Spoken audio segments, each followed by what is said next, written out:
Let's freaking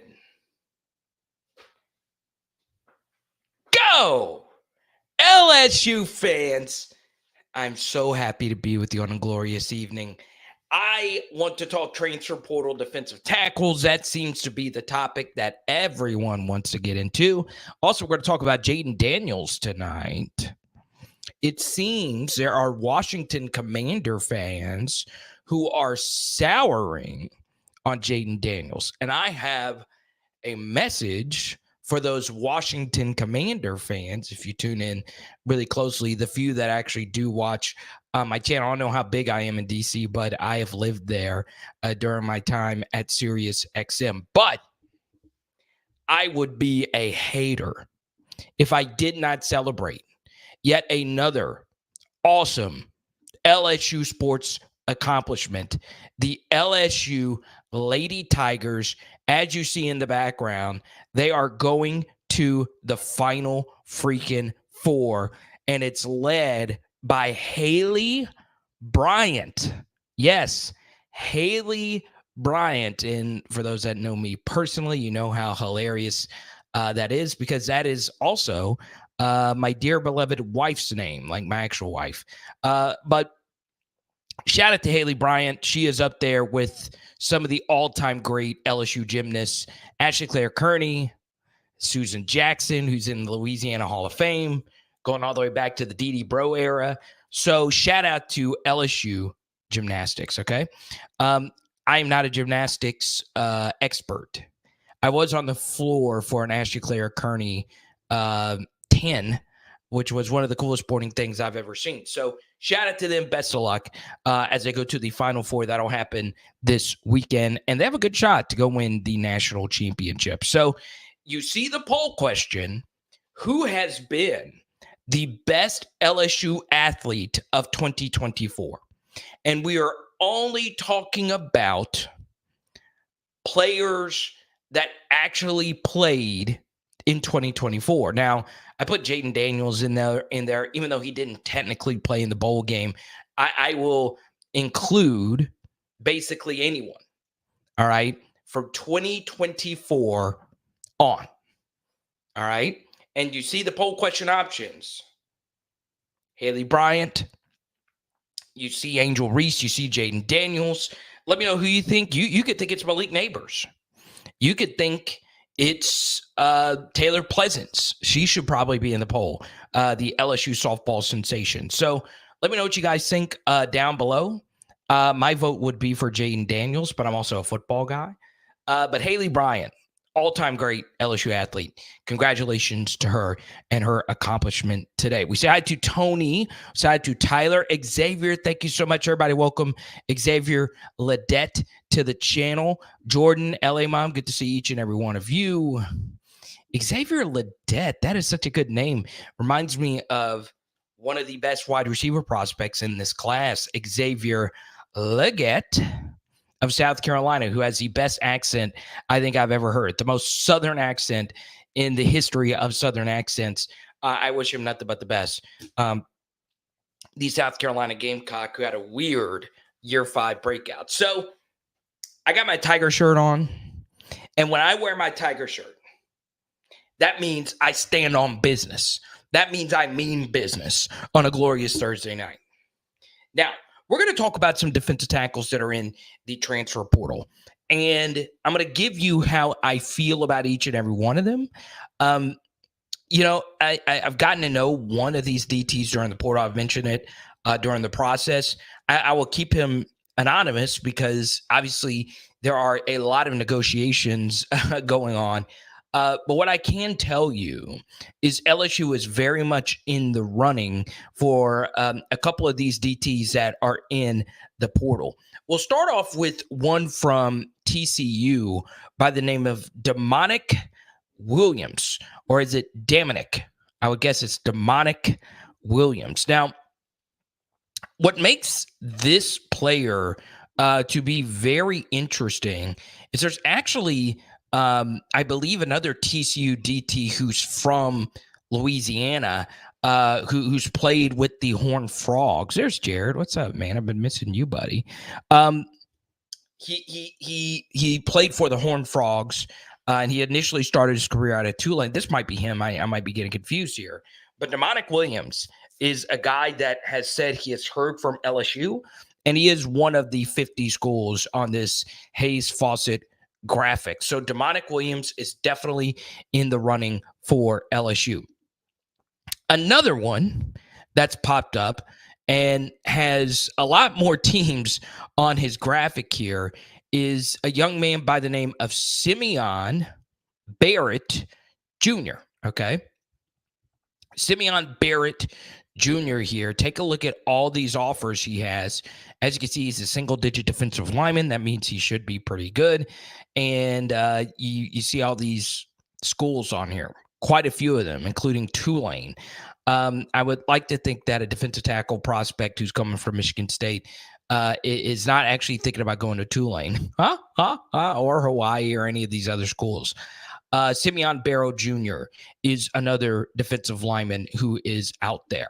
All right. We talked about CJ West earlier in the day, but the defensive lineman and Ironhead 34 says it's got to be pronounced Dominic. No way it is demonic. Hey, that's true.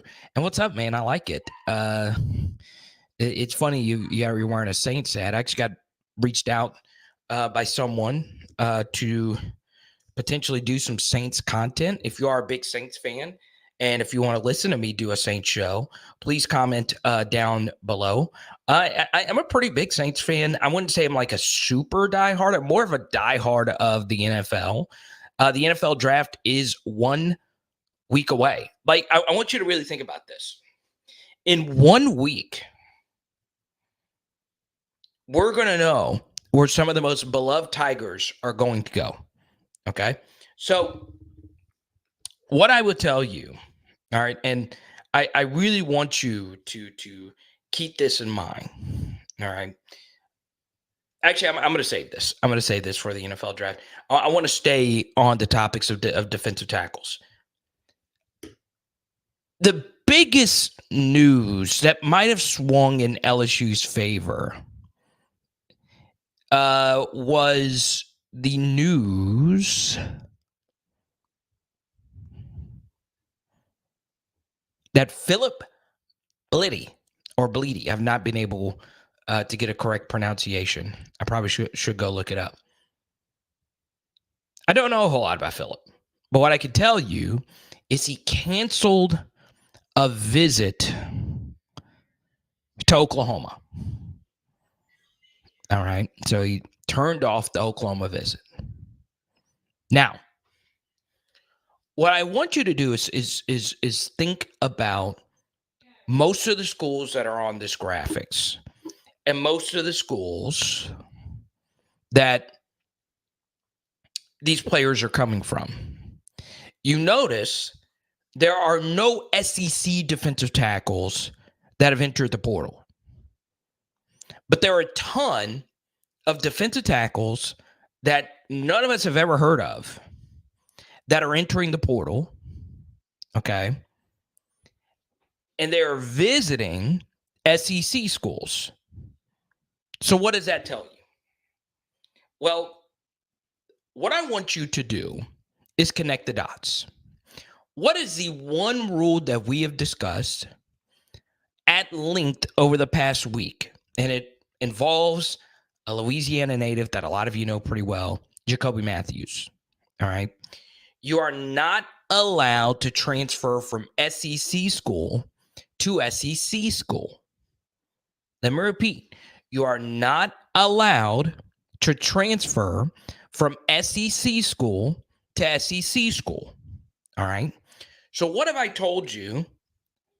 Speaking to scouts, sources, spoke to one personnel director earlier this week. What do all these teams need? What do they need? Defensive tackles. Defensive tackle has been the it position in the transfer portal. All right. I saw earlier today Lincoln Riley, who was able to keep his 5-star defensive tackle at bay in Bear Alexander. He went on 247 Sports earlier today and said, hey, I need a defensive tackle. I've heard from a good source that Oregon is looking for a defensive tackle. All right. It is the single most coveted asset that's out there. So if we know that SEC defensive tackles can't go to other SEC schools, guess what that does to the spring portal cycle? It tempers down the demand. All right. So you notice a lot of these Big Ten defensive linemen that none of us have ever heard of, you notice how many are trickling into the portal. We saw this with the TCU defensive lineman that we just talked about, Dominic. He's into the portal. All right. I've really only watched Philip Bleedy. He's good. He really is good. But you saw Gio Paez. All right. We did a film study on Gio Paez. He's decent. But he was coveted because a lot of these SEC teams need defensive tackles. They just do. So all these Big Ten defensive tackles that may not really be that good are able to take advantage of a limited supply. And guess what? They can go shopping. They can go shopping to the highest bidder because there are quite a few SEC teams that are desperate for defensive tackles right now. There are quite a few. And guess what? My team is one of them. And the issue is while everybody is looking for defensive tackles, we are probably in the worst shape at any of them. we just are. All right. And that concerns me. It really, really, really does. If this was defensive back that we really needed portal help from, I could see us finding DBs in the portal. Off-ball linebackers, sure, even though a lot of our off-ball linebackers who have transferred here have not been that good. Wide receiver, sure. Running back, sure, we can go get a good running back out of the portal. But defensive tackle, it's hard. It's really, really, really hard. And, this was pretty cool today. I was able to have lunch with a PHL subscriber, Prescia, Big Ice 4040. And he was in town, and we were able to go have lunch. And it was a swell time. It was a swell, jolly time. And we're talking about the defensive tackle stuff. I will also put this out there, and I don't know if anyone from LSU is listening. I will gleefully walk on as a former defensive tackle and give it my best shot. Now I'd have to go. I don't know where my high school film is. Okay. I don't know where it is. But I'll come there, sign up for 12 hours. I don't need 12 hours, but I think that's a requirement. I will gleefully walk on and give it my best shot. I won't be able to stop the run, but I guarantee it. I'll get you some pass rush. I believe in myself. But they might be thinking at this point, well, we'll give it a shot. Kidding. But for real, that's my dream. My dream was always to play LSU football.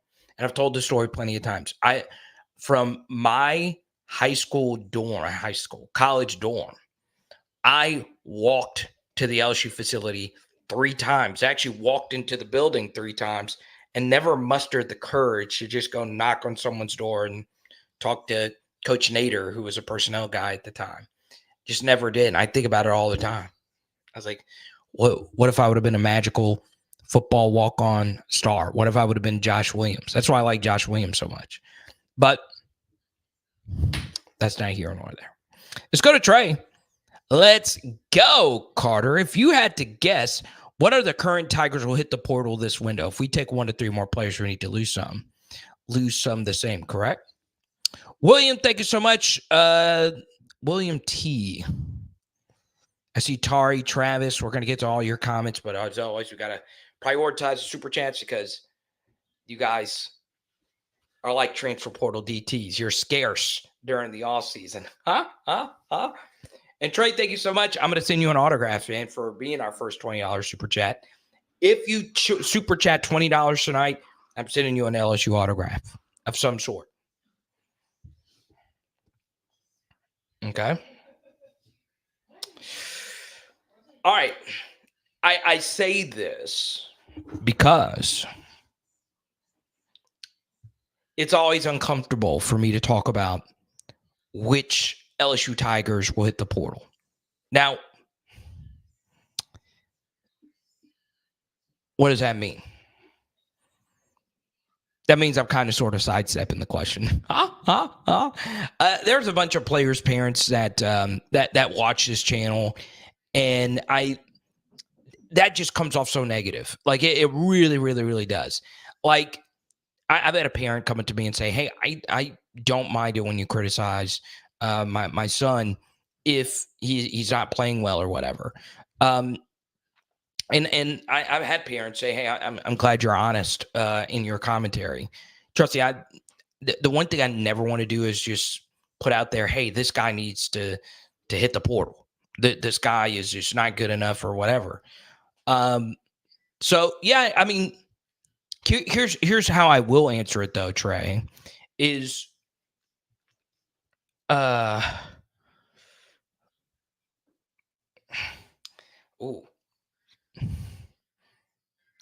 not trying to sidestep, but did have a defensive line coach just message me just now. Not Bo Davis. I wish it was. I did speak to somebody close to Bo Davis today. I wish it was Bo Davis watching this saying, "Hey, Carter, suit up. Come down here and give it your best shot." But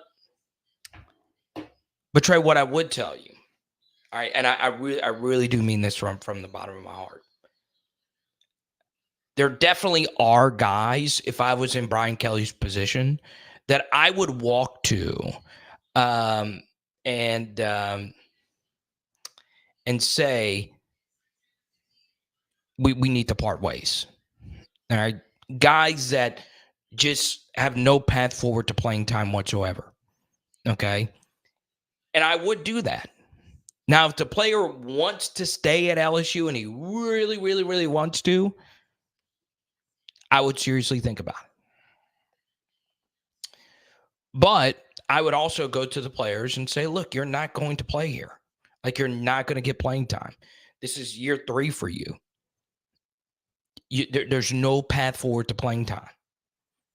If this is year 3 for you, that means you likely only have 3 years of eligibility left. Some of you only have 2. Go somewhere else, live your dream, and go play. So those conversations, I can confirm to you, are happening. And there are some players that want to stay at LSU, but it's just not going to work out.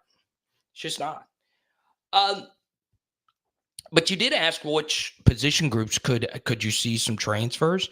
Ryan Robinson was a guy who played some for us. He was a special teamer walk-on who entered the portal.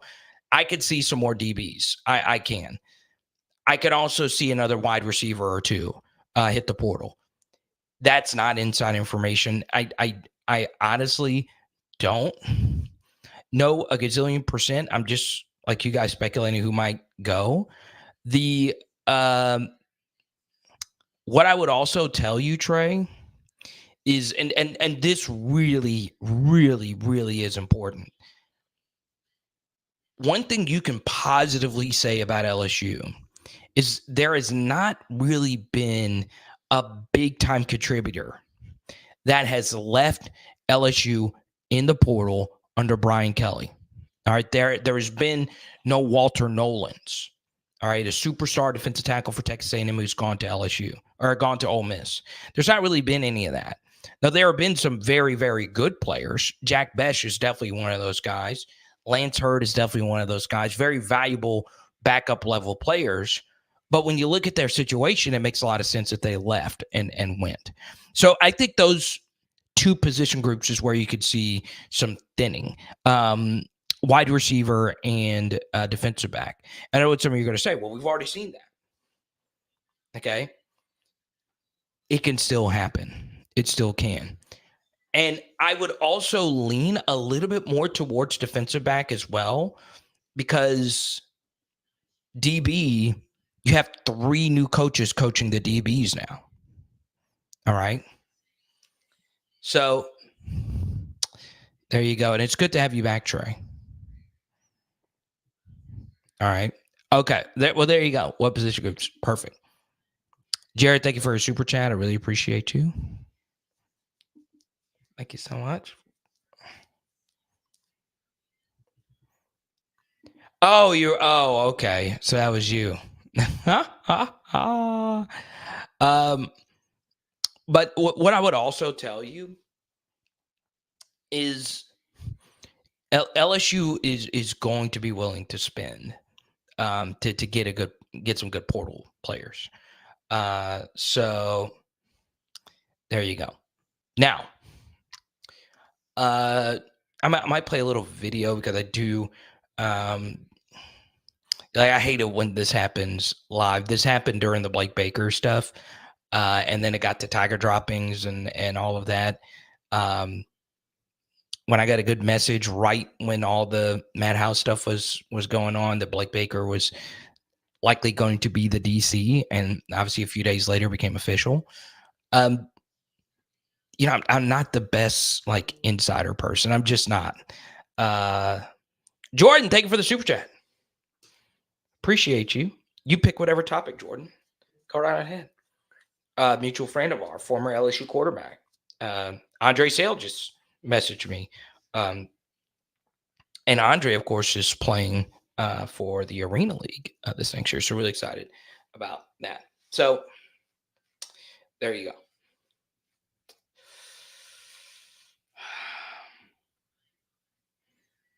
Very crazy week, though. I will tell you this. I'm going to get into the Jayden Daniels stuff now. And Jordan super chatted again. Something about that Bryant mentality. I will tell you this, and I will give Jordan Haddad a lot of credit. Jordan called the Jayden Daniels stuff. He said Jayden was going to be special this year. And I think he had some on Jayden to win the Heisman before the season began.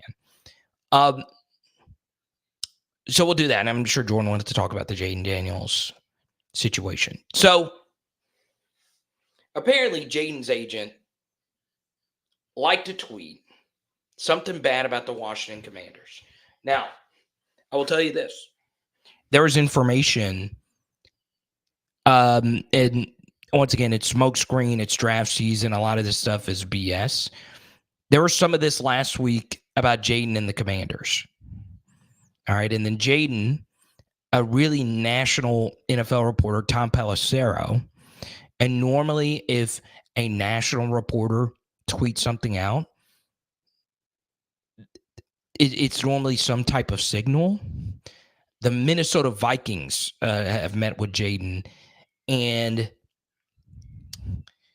the Vikings, of course, are very willing to move up and get to pick number 3 or pick number 4 if Jayden were to slide. And of course, if Jayden were to go to the Vikings, number 1, Minnesota is a warm weather climate because they play indoors. And number 2, that's the best situation for any young quarterback in the NFL. You got a superstar left tackle, Darrisaw. You got Aaron Jones, who's probably one of the more QB-friendly running backs out there. And you have Justin Jefferson, the best wide receiver in the NFL when he's healthy, and Jordan Addison. So if Jayden were to go to Minnesota, and I've always said from the get-go, the 2 best fits for Jayden Daniels, the Atlanta Falcons, that's out the door, Minnesota Vikings. Those would be the 2 best fits out of anywhere. I think Vegas would have been a good fit, but that's a tough division. If that were to happen, it would be hard for Jayden to not succeed. He would have to just be bad Jayden, Arizona State Jayden, for it to not succeed in Minnesota. There would be too much around him. And once again, Minnesota would have to trade a lot to go get him. But they're probably willing to do it. They're in win now mode. All right. But here's what I say about the Commander stuff. I have always felt that there was a good bit of Commanders media that wanted Drake May over Jayden Daniels. I know of a pretty prominent radio host there who wanted J.J. McCarthy over Jayden Daniels. For some reason, it just has not ever been a clean fit. And something else I will say is it feels like the Jayden to Washington stuff has mostly been people thinking it would be a good fit instead of actual information. So could the Commanders actually roll with Jayden Daniels? Absolutely. I think they would be dumb to pick Drake May over Jayden Daniels. I like Drake May as a prospect. I really do. But Jayden is the best quarterback in this draft. I totally understand taking Caleb Williams over Jayden Daniels. I totally understand doing that if you're Chicago. Now, you can't not draft the guy that everyone thinks is great. And I think a consensus opinion is better than my own opinion. But Dan Orlovsky feels Jayden should be drafted by the Bears. Not going to do it. So, for me, growing up, partially as a Washington fan, they were always kind of my second team in the NFC because I have a bunch of family in D.C. and I was born around one of the Washington Super Bowls and the history with Doug Williams, first black quarterback to win a Super Bowl. Obviously, Doug Williams from Louisiana. I love the Commanders' football history. I really do. Joe Gibbs, all that. It would be nice to see that brand good again. But, if it doesn't fit, it doesn't fit. So I don't know what's going to happen. I will tell you the two places I don't want Jayden going, Washington and the Patriots. I don't like either of those fits. I really, really, really don't. Minnesota trading up, would love it. Would love it. Because there is a piece of me, and I really do mean this. I do not want Jayden to play somewhere where the weather is cold. Okay, now if you do go to Minnesota, you're going to play a lot of cold weather games. You just are. Because you got a frozen tundra in Chicago, Green Bay. But Lions are also in your division, and your home state and your own home stadium is indoors.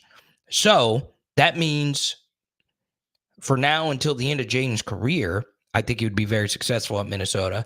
He will play at minimum 9 home games that are indoors. That's the bare minimum amount of games. I like that.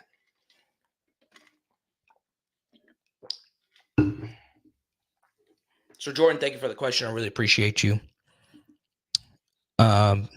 Is there feedback? Let me know. Type Y for yes, type in for no if you can hear me loud and clear.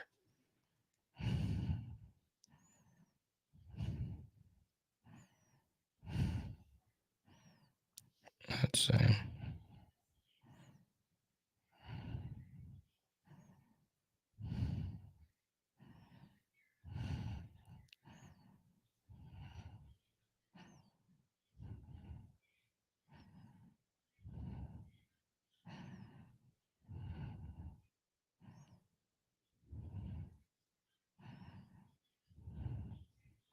Let's see here.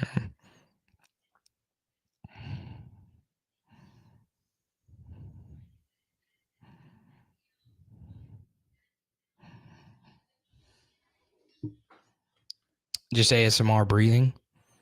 I did go for a run earlier today. I do breathe heavy into this microphone. I got to lose a little bit more weight. I'm not like fat, but I'm chunky. And I had a weight loss goal earlier today. But went to lunch with Pressure and so on and so on. And so we had the lunch, and not only do we have the lunch, Pressure wanted to get a cupcake because they had cupcakes there. The cupcake was so good. So I ate probably like 10,000 calories at lunch. And yeah, hopefully Pressure jumps in here today. But always cool to hang out with people in person. Right. So like Jordan and I are really good friends. I didn't get to see LA Mom. She's become one of my really good friends on this channel. And Roger is now one of my really good friends. Hey, Carter, no topic. I just want a Carter Bryant autograph. Keep Shady 5 away from New England. It's a mess. Yeah, New England's going to be tough. They have so many holes. First-time head coach, division with Josh Allen, Miami, and Aaron Rodgers. Ugh. That's a tough spot. Cold weather, outdoors, not Jayden fit. I'm praying that this Minnesota thing actually happens. Could you imagine Jayden Daniels and Justin Jefferson? Now, what I would tell you is part of the draft capital given up might have to be Justin Jefferson to get up to that 1.3. All right. But yeah, Roger, I will happily send you an autograph. So this actually happened this weekend. I was leaving the stadium, and for the Bryce Underwood, we had a camera crew follow us. Now, we didn't know we were interviewing Bryce Underwood this week. We had no idea. Okay.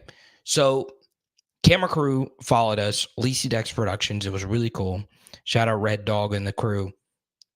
And Dex had just left. So he had said bye, had to drive back. And right when he left, I saw Anthony Freak Johnson. There he is. What's up, Pressure? Glad you made it back, man.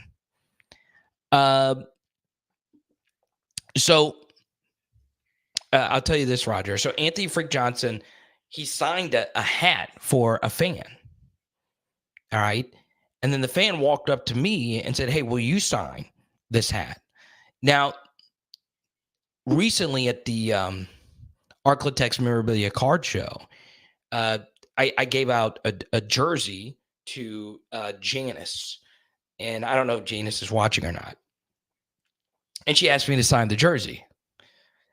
I still have an ugly signature. I do not have good handwriting. But Roger, I will sign something and send it to you. But it's just a warning. PowerHourLSU at gmail.com. Send me an email, Roger. I'll send something out to you tomorrow.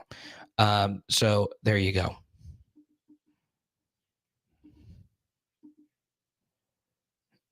All right. Let's see.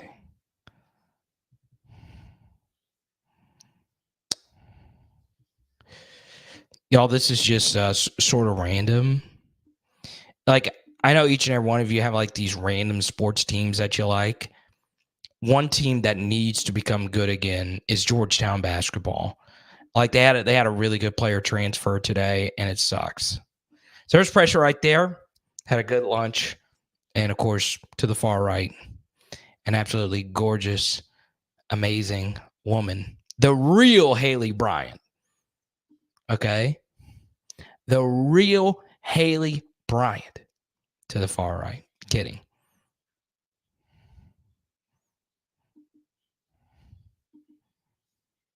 They spell their name differently, though. They did. Okay. That's true. But Atlanta's out. They got Kirk Cousins. Jayden would be a really good fit, though, in Atlanta. He would sell a lot of tickets. Him and Bijan Robinson in the same backfield. Are you freaking kidding me? But I'm hoping the Minnesota thing happens. I'll tell you this.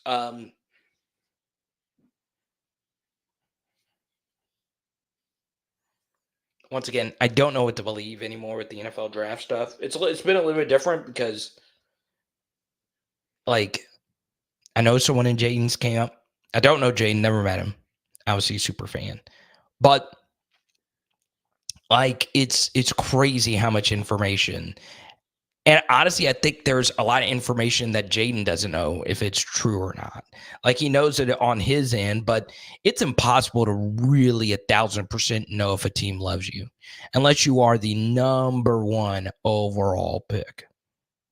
Okay.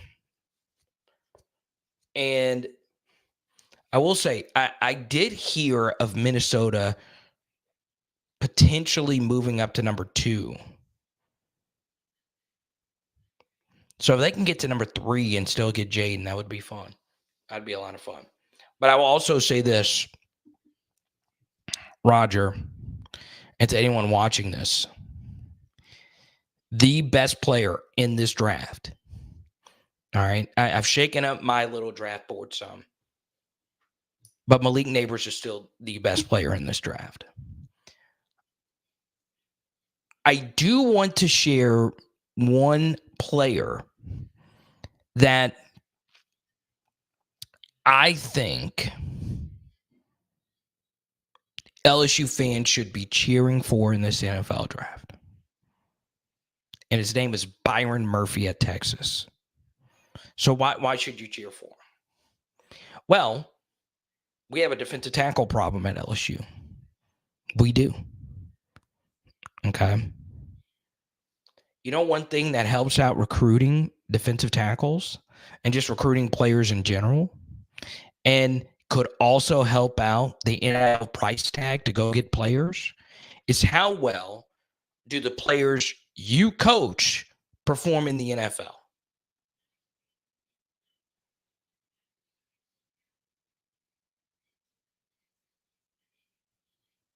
That helps. That really, really, really helps. How well do you perform in the NFL? I think Byron Murphy is special. The Texas defensive tackle. Who developed him? Bo Davis. Who does Bo Davis coach for now? LSU.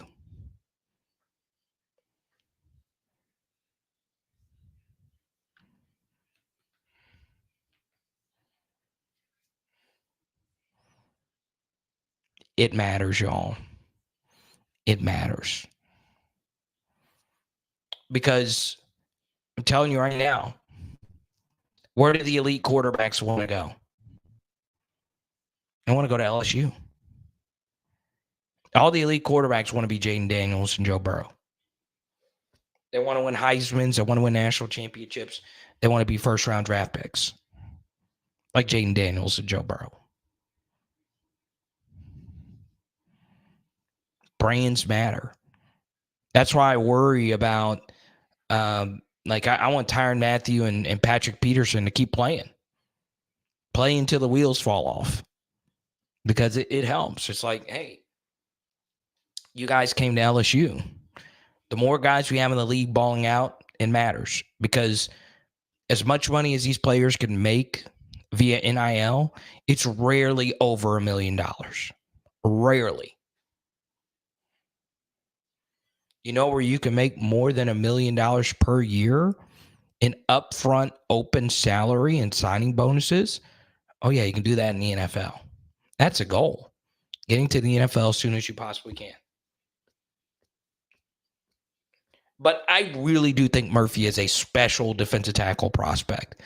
And I don't think he'll be like Aaron Donald good, but I think he's going to be pretty daggum good. I really do think so. Trying to think of a defensive tackle that he reminds me of the most. I don't know. But he's moved up ahead of Marvin Harrison for me in my top 5. Like, Malik's number 1, Murphy's number 2. I have the UCLA defensive end, Latu, and Amarius Mims, 3 and 4. I think you could flip them either way. I'm obviously way higher on Mims. I don't think anybody would have Mims as their first offensive tackle. Joe Alt. I mean, you can't go wrong with either one of them. And Jayden Daniels is probably like just outside the top 5 for me. But Jayden is still my number one quarterback. That's a good question. What has Caleb Williams done that puts him ahead of JD5? Well, a lot. Now he's not ahead of Jayden for me, but I mean, there's a lot that Caleb has done that not a whole lot of college quarterbacks have done. Okay. He's a really, really, really special quarterback prospect. I do not think Caleb is going to flop. I really don't. Do I think he's as transcendent as people make him out to be? For me, no. But I still think he's very good. I could see him making a Pro Bowl or two. I really can. And I get the Mahomes comparisons. I get it. I don't think he's going to be that good, but I get it. I could see why some people feel that way. And I could see why a team like the Bears would want to go with consensus, because ultimately, one thing you will see is if you actually do like an aggregate consensus of anything, it will more often than not outperform any one person's individual opinion. Okay, so like if you get you can go to my draft database and get a consensus. Now, this is also true in fantasy football. I'm about to give you a big fantasy football tip, and I play at Underdog Fantasy. 99% of the fantasy football I do is with Underdog Fantasy. Sign up now. Promo code Carter for a deposit match bonus up to $100. Underdog Fantasy, underdogfantasy.com. Okay? But one thing you can do in fantasy football drafts, if you don't know any of the players, and if you draft like a decent structure, just draft the next person that is up. All right? And that's called ADP drafting based on average draft position, because that's a consensus opinion of how drafters normally draft more often than not. But we all have our individual player takes. Like, for instance, Amarius Mims is outside the top 20 on almost everyone's draft board. If I was going to draft an offensive tackle, Amarius Mims would be the first guy I would take. That's just my personal opinion. And once again, I'm not the best at offensive line evaluation. I don't know every last thing about offensive line evaluation. It's not my strongest position. But to me, and the film that I've watched on all the top guys, he's the best offensive tackle prospect. And I would take him. If I were the Denver Broncos and Byron Murphy or Amarius Mims were to fall to me, I would take both of them over Bo Nix. All right. Now, I could understand why the Broncos would want to take Bo Nix, because they need a quarterback, or Michael Penix. They need a quarterback. But those guys aren't going to be as good as those two players. I really think Amarius Smith is going to be a good player. The thing is health. He is not a very healthy guy. All right. He gets hurt a lot. But I think Amarius Mims is a better prospect than Brock Bowers too. And I'm a huge Bowers guy. Huge Bowers guy. Let me see. Are there any elite draft prospects that have faded for me? I'm not as high on Michael Penix as others. I would not select him in the first round. And the thing that drives me crazy is they bring this up about Jayden Daniels all the time. Well, did you know Jayden Daniels, elite offensive line, Brian Thomas Jr., Malik Neighbors, and they say this. Any quarterback could have succeeded in that environment. They said the same damn thing about Joe Burrow when he was coming out. Now, I will tell you this. In terms of pro prospects, Joe is on a different level for me than Jayden. Jayden is still very good. He is still the number one quarterback. Joe Burrow is one of the best NFL draft quarterbacks prospects I have ever seen. All right, ever. And you see him now. He's one of the best quarterbacks in the NFL when he's healthy. But the thing that's driving me crazy is they give all these criticisms for Jayden having such a great environment around him, and it does help. But they never say this stuff about Michael Penix. They honestly don't. And the reason why I don't think that is because Michael Penix just isn't as highly of a draft prospect, and he's slated to go like in the second round or whatever. But Michael Penix has 3 wide receivers that'll get drafted. His right tackle is going to be a top 15 pick. His running back was better than our running back, Dylan Johnson. All right. And a couple of their offensive linemen will start at Bama this next year. They had a deeper tight end room. Okay. Their play caller got hired by the Seattle Seahawks. But you never hear that about Michael Penix. But you hear it all the time about Jayden Daniels. He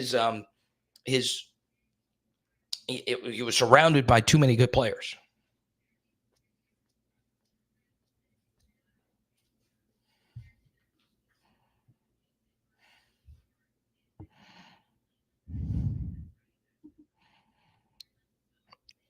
Pegasus, you've had a lot of good comments. It's actually a really, really good comment. Caleb Williams is a lot like Caitlin Clark. He's the first one to play like the best player of this generation. That makes a lot of sense. Now, I don't know if I'd say Steph Curry is the best player of this generation, but he's definitely the most influential. No doubt about it. LeBron is the best player of this generation. Steph Curry is definitely more influential. I'll say this. Steph Curry is more influential on the current, like the actual basketball portion of the game. LeBron definitely more influential overall, basketball and everything else. So it's amazing. Like when Steph Curry first really got started with the Golden State Warriors and he really started to emerge, all you had to do was just go to a local high school game and you would see kids chucking up 30-footers. Like, because it was so easy to do. And then you could think of yourself as Steph Curry. And that's why that is seared in my brain that Steph Curry is the most influential basketball player of my lifetime. 30-footers. And walk into any high school gym, you'll see kids flinging it up.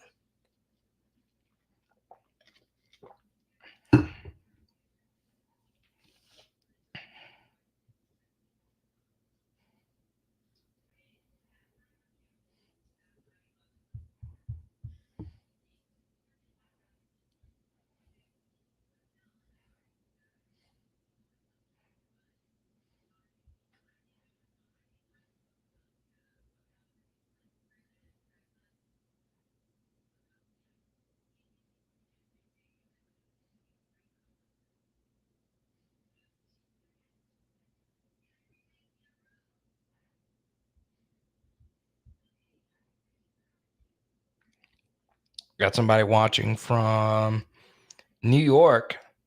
Shout out to Gene. Holding down in Opelousas. Sent me an Instagram message. Good to see you, Gene. Welcome.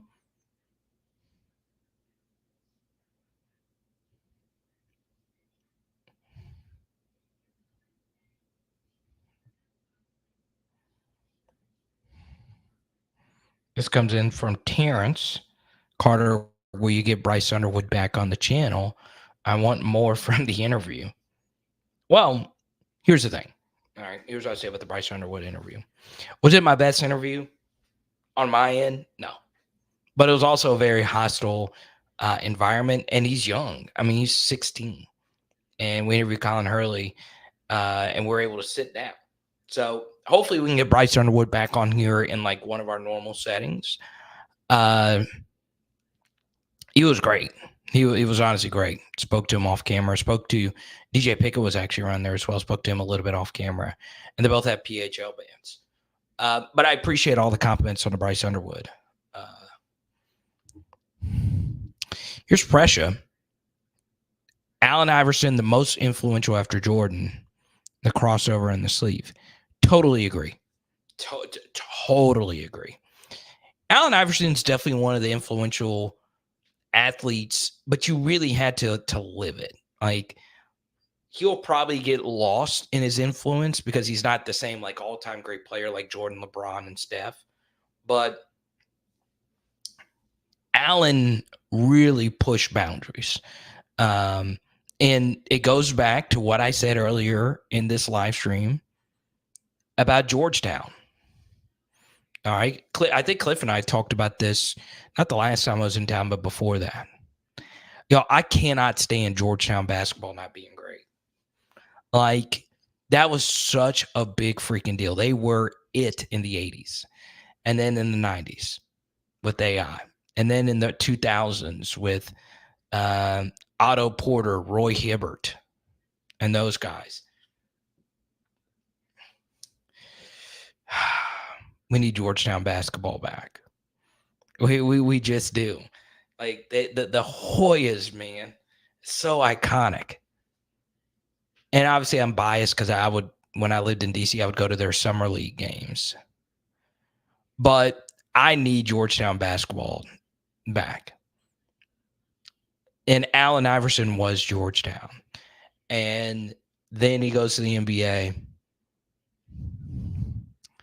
And he was just different. Like, you really had to live it. The baggy shorts, the headband, the rose, the attitude, the football highlights, all of it, man. Every kid. I remember Iverson when I first saw the shooter sleeve.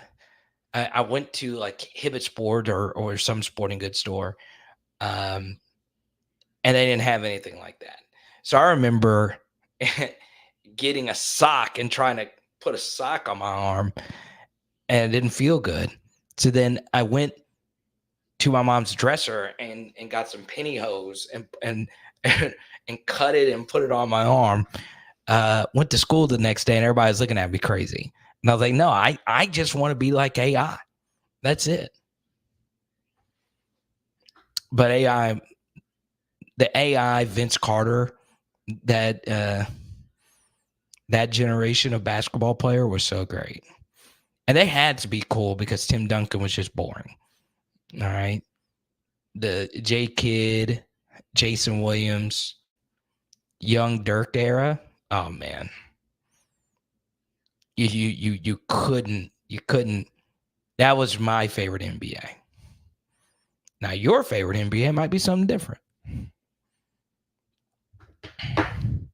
But what I would also tell you is I do think there are quite a few people that are older NBA heads that want LeBron to beat Jokic so bad in this series. Because there are a lot of people that are actively rooting against Nikola Jokic, who should this year be winning his fourth straight MVP. All right, but didn't win it last year. May not win it this year. There's a lot of people that don't want Jokic to move up. Could be that he's international. Could be that he's not a big personality. He's got this Duncan quality to him that he just doesn't really like the limelight. He's not a commercial guy. So I could see a lot of people feeling the same way about Jokic and how they feel about Duncan.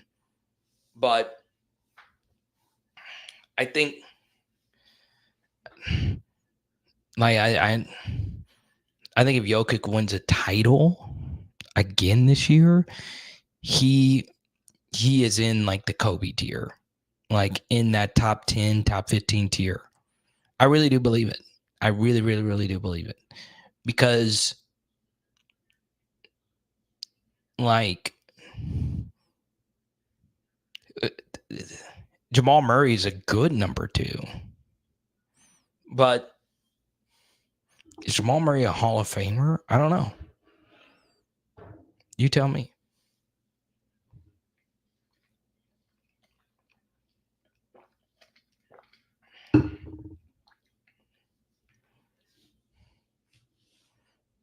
But real talk, there was no reason for Embiid to win that MVP over Jokic.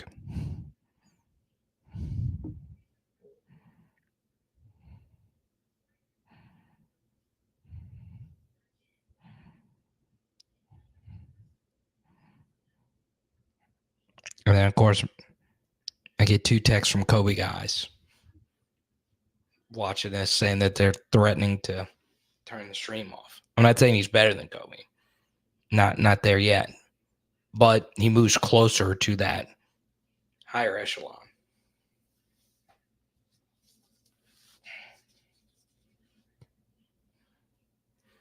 I will say the Iverson statue thing this weekend was just kind of, I don't mind a more miniature statue, but it did my boy dirty. When you think of statues, you think of like actual statues. The Dirk statue is huge.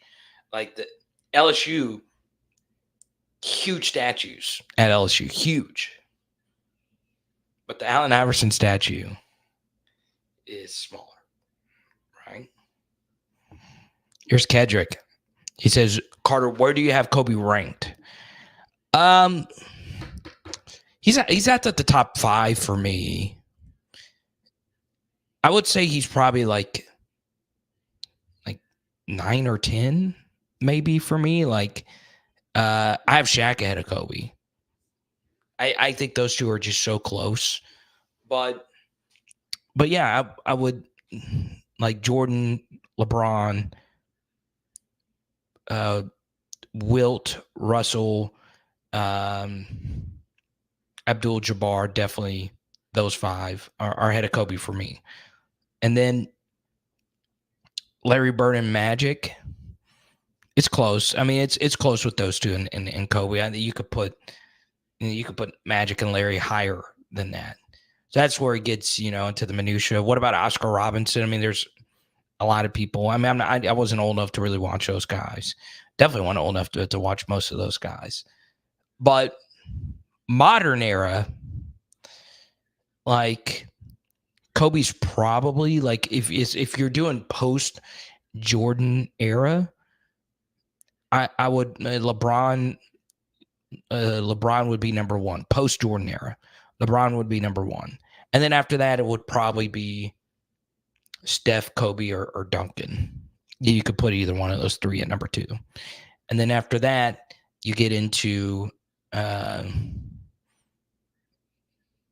Jokic, Giannis, and those guys. All right.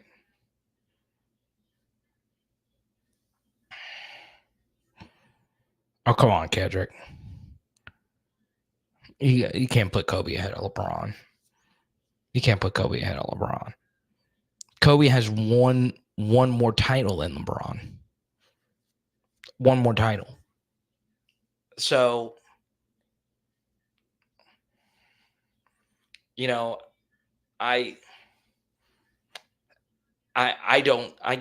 don't know. Like, for me, LeBron and Jordan are just so far ahead of everybody else. That's just my opinion. I don't think anyone's close to those two. I just don't. Abdul-Jabbar is number 3 for me, but like Jordan and LeBron is just so, like, they're so far ahead of them. All right, but I understand. If Van was in here, he would be at my neck too. All right, Kobe fans are different. I was a Kobe fan growing up. We shared the same last name. But I didn't like Kobe as much as I liked Allen Iverson. I was always AI over Kobe, and that finals hurt me. That finals hurt me. Okay. Tripping with the LeBron tech. Now, I'll get back into LSU football, because I know what a lot of you are saying. Like, Carter, stick to LSU football. You don't want the Kobe Hive coming after you. That is not a group. You don't mess with the You don't mess with Kobe fans. You don't mess with Beyonce fans. You don't mess with those two. All right. And I like this. There's a lot of musical artists. There's a lot of musical artists you don't mess with those fans. One fan base you should never mess with when it comes to music. Beatles fans. Beatles fans will get sensitive. NBA Youngboy fans. They love NBA Youngboy. I like NBA Youngboy. But Kobe fans, you don't mess with them.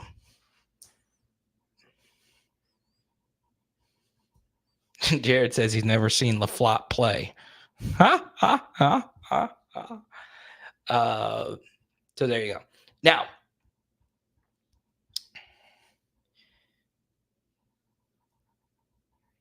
let's get back into LSU football.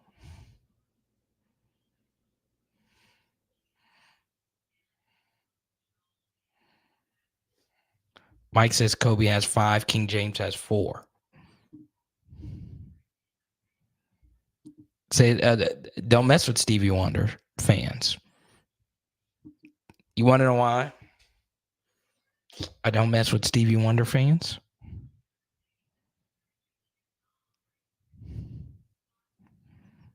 Because I'm very superstitious.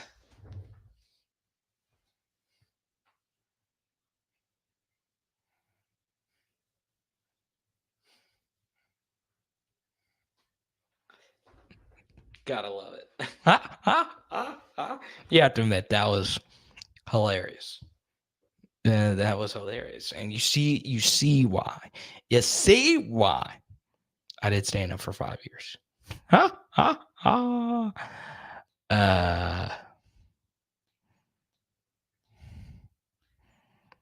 right, so Danny Girl says, Danny Girl's children, actually, me and Pressure talked about you today, Danny Girl. Danny Girl's kids said they want Luka Doncic to win the MVP over Jokic. And guess what? I agree with you. I want Luka to win over Jokic. I think Jokic should win it every year until he's not playing at this level. Like LeBron has a few MVPs. There was an MVP that Kobe should have had over Steve Nash. They don't always get it right. But I want Luka to win it because Daniel Gafford plays for the Mavericks, and I am a Daniel Gafford super fan. So, for me though, you can like Cliff. Jared, stop! Don't make me laugh. For me though, Jordan and LeBron are 1 and 2. Not many people. No one's close to those two. Nobody. All right. I'm a Shaq guy. Honestly, if I'm being honest, it would be Jordan, LeBron, then Shaq. Now I would be severely biased saying Shaquille O'Neal because Shaq went to LSU, but that's how I see it. Of if you want to include the Jordan era, that would be how I would order it. Shaq is the most physically dominant athlete I think I've ever seen. Him, Reggie White is like in terms of physical forces.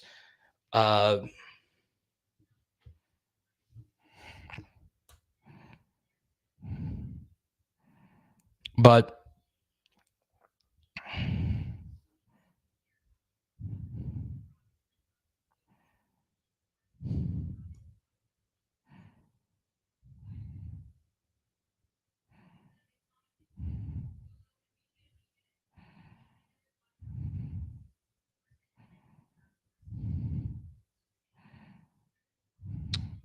this comes in from Kev. He says, Carter, what about Jason Tatum? That's why I shouldn't look at my IGs for takes. If you're going to say that, Kev, I actually put that in the comment section. Jason Tatum. Celtics have no excuses. I would sell all my Jason Tatum cards. I don't have any Jason Tatum cards, but I would sell them all if you don't make the finals this year. Giannis is hurt. East is weak. Knicks might get knocked out. I'd love the Knicks to make the finals.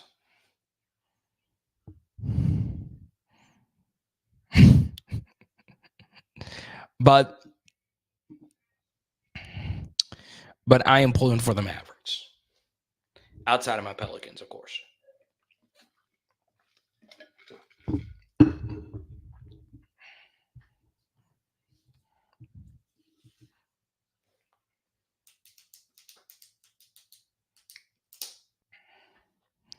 But no one ever mentions like Tim Duncan in these debates.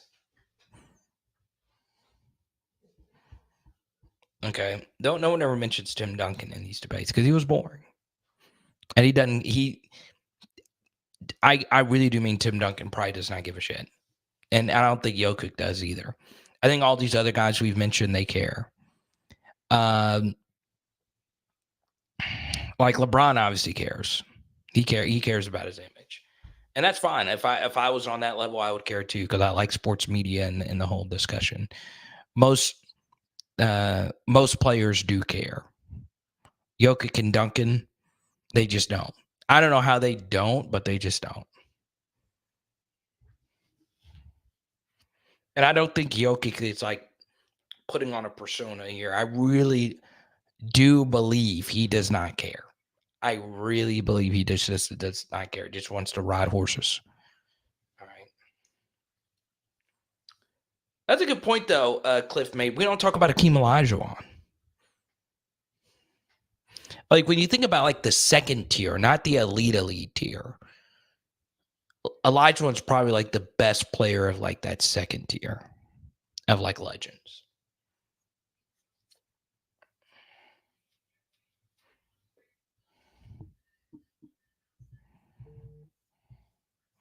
Kedrick, thank you for the super chat. Kedrick is to join the NBA chatter, so we could do it.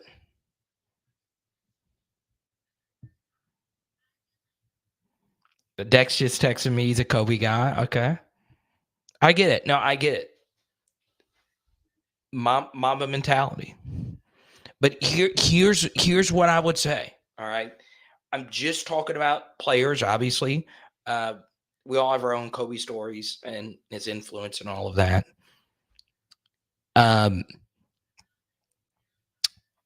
Actually, I'll save my Kobe story for a different day. We all have our own Kobe story. What I would tell you though is, and I've seen a few of these. Well, Kobe has 5 rings. LeBron only has 4. And that's true. And Kobe deserves a lot of credit winning those other 2 rings with Gasol. But actually, I don't want to bring this up because if I do bring this up, Kobe fans will go crazy. But I will anyway.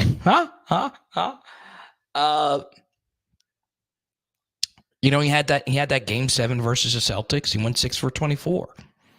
And Ron Artest played one of the best game 7s of all time. Like, he was so good in that game 7 versus the Celtics.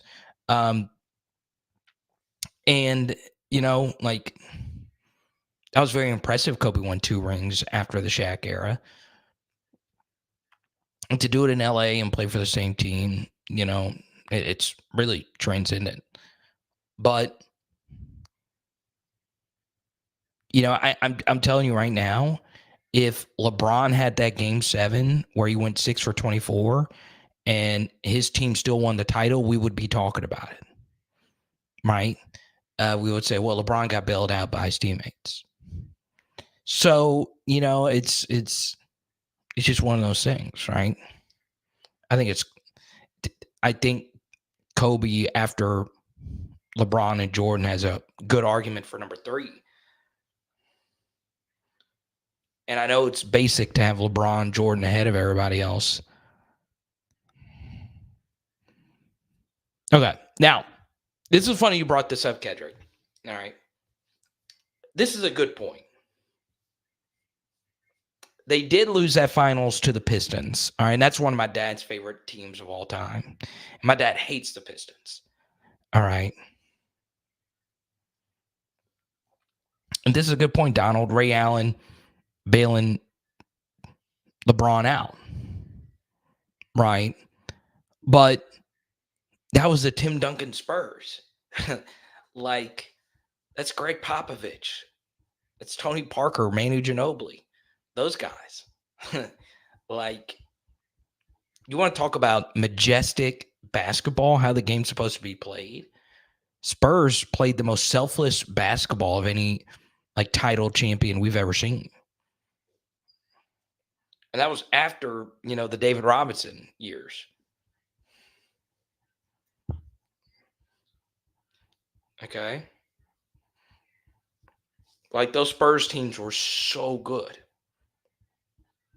Now, what's very funny about the Dallas Mavericks choke job by LeBron, he really did choke. Like, there has never been a transcendent star. Like, Jordan never choked in the finals like that. And Jordan won all his finals. There's never been a transcendent superstar on that level that disappeared in the finals quite like LeBron did. All right. And look, LeBron's got to live with that.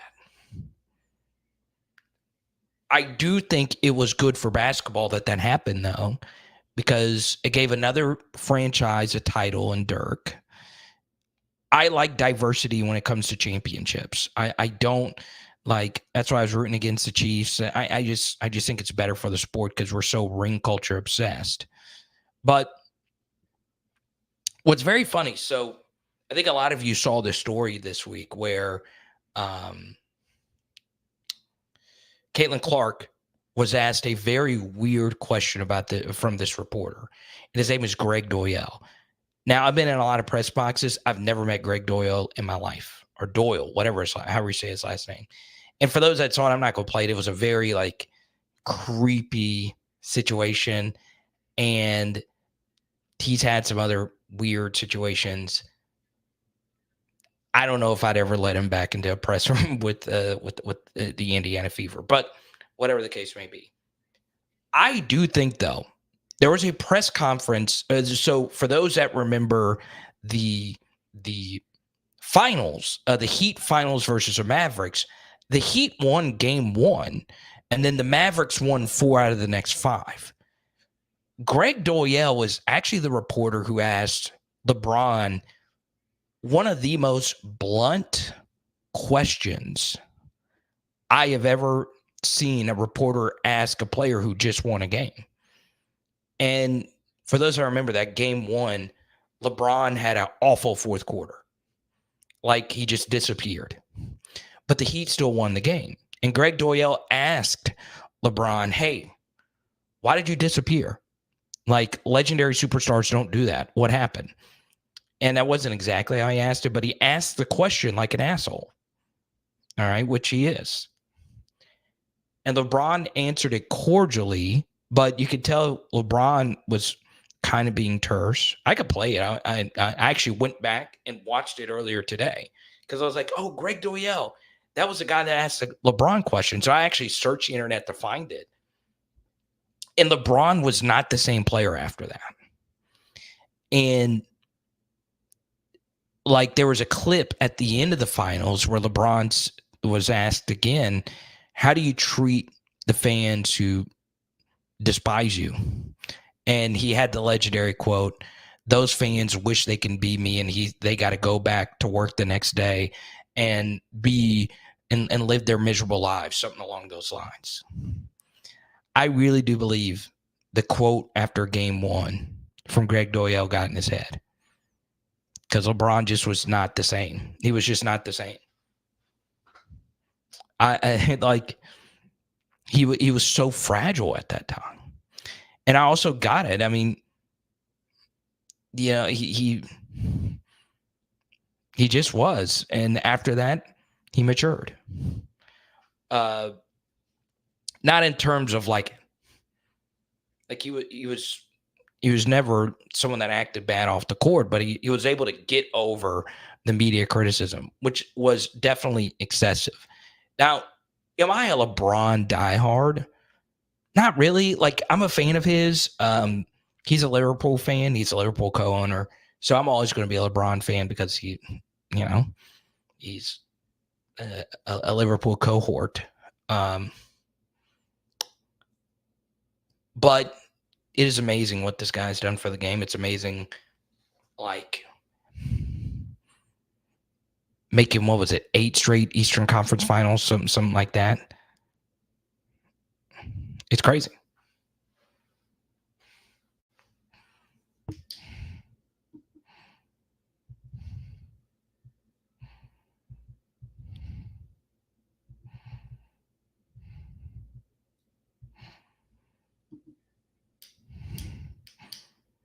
I wouldn't say that Heat team was loaded. Wade was awesome. I also thought that series was weird. I'm not at like I like Dwayne Wade. I wouldn't say I'm a Wade guy though. All right, Kedrick with the super.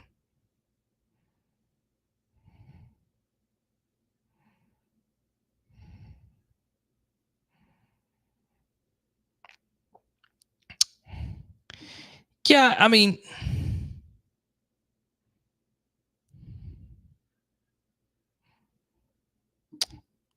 all Kobe's championship teams are loaded too. Well, I will push back on that. I do not think that Dirk team that won it was loaded. Like, I think that's still best, like, top 5 finals run ever. That was Dirk, washed up J Kidd,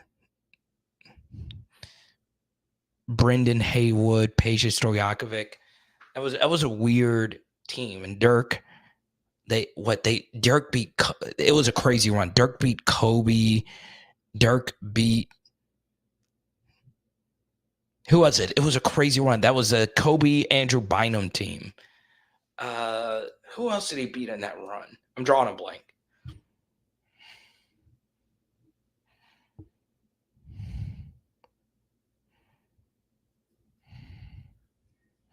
Okay, all right, here we go. All right, so Pegasus already wrote it out. Oh yes, that was the other team. That Dirk team beat OKC. Like, that was prime KD. And what was Harden on that team? Was it KD, Harden, and Westbrook?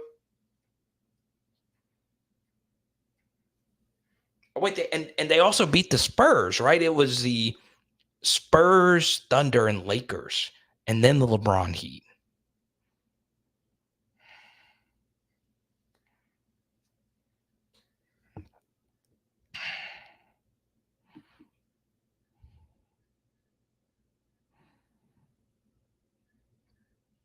No, I'm so glad we haven't mentioned Zion.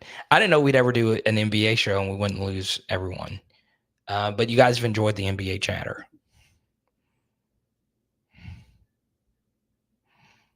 But did Steph do the same when he brought in Kevin Durant? Yeah, so yeah, the Durant slippery slope debate is always a fun one. It kind of ruined the NBA. Yeah, like, it really did. There's no other way around it. And like, I don't know, like, Durant really wanted to go there. And of course, if you're Steph Curry, you're not going to say no to Kevin Durant. That's just an automatic ring. That's a tough one. I don't count those titles. That team was so good. I still think that team beats any team in history in a 7-game series. I truly do believe it. They beat the Nuggets. They beat 98 Bulls. They beat anyone.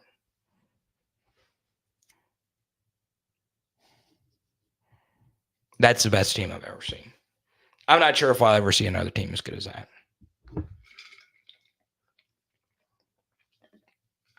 I think what's going to be interesting, though. I never said LeBron doesn't play any defense. If I did, that was blatantly false. Or I misspoke. LeBron's obviously a great defender.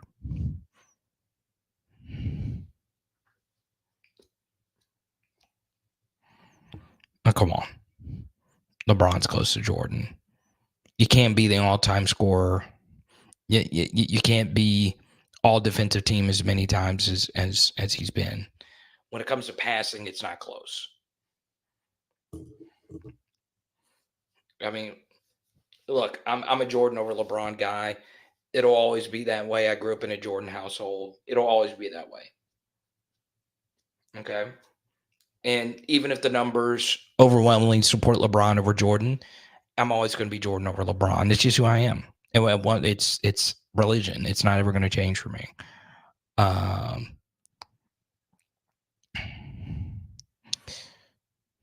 But you know, like, I have a lot of weird NBA takes outside of just the players themselves.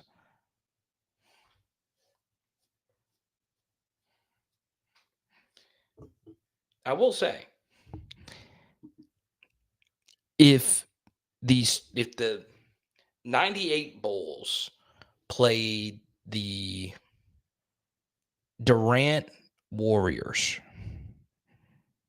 all right, if they played with the 90s rules, then it would be a lot closer than if they, because in order for like the 90s Bulls to compete with the Golden State Warriors, hand checking would need to be legal, right? It would need to be legal. Bully ball would need to be legal. But here's where you would run into issues with that finals, okay? So you'd have Jordan, and Jordan would be the best player on the floor. But then Pippen, of course, you put Pippen and Rodman on KD. Then what the hell are you doing about Klay Thompson? All right. And I'm not talking about Klay Thompson now. He's clearly washed. But what the hell are you going to do with Klay Thompson? Who's guarding Klay Thompson? I like Ron Harper. Ron Harper is getting cooked, fried, sauteed, sunny side up by Klay Thompson. Manhandled. Okay. They would not have an answer for that. Okay, so you want to put Jordan on Klay Thompson? What are you going to do about Steph Curry? You think Steve Kerr is guarding Steph Curry? You think Steve Kerr would jump on Power Hour LSU and tell you that he could guard Steph Curry? You can put any Bulls guard on Steph Curry. No one's guarding him. No one's stopping him.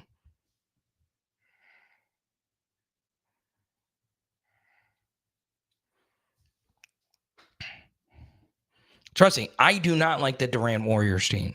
There are a few things that pissed me off more than that. Okay. But I will also say that Jordan's culture and that time period, like, that would be like Karl Malone going on the 98 Bulls. So if I put Karl, well, actually, that might not be the best fit. Who would be a better fit, like, to jump on the 98 Bulls? Like, if you put Barkley on the 98 Bulls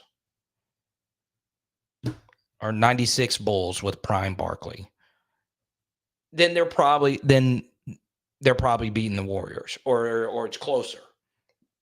But that's the point. Like, Durant joining the Warriors was unfair. It was unfair. All right. So keep me up to date on the Oklahoma situation. With the gym. Danny Grow, you follow it, so you could text me directly. But Kedrick did super chat, so we'll stay on the NBA stuff.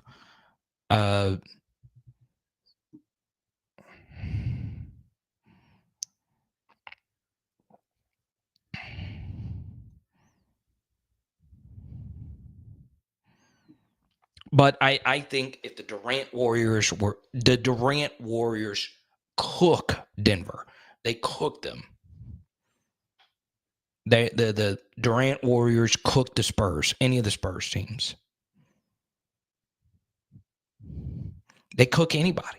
They were that freaking good. They were that freaking good.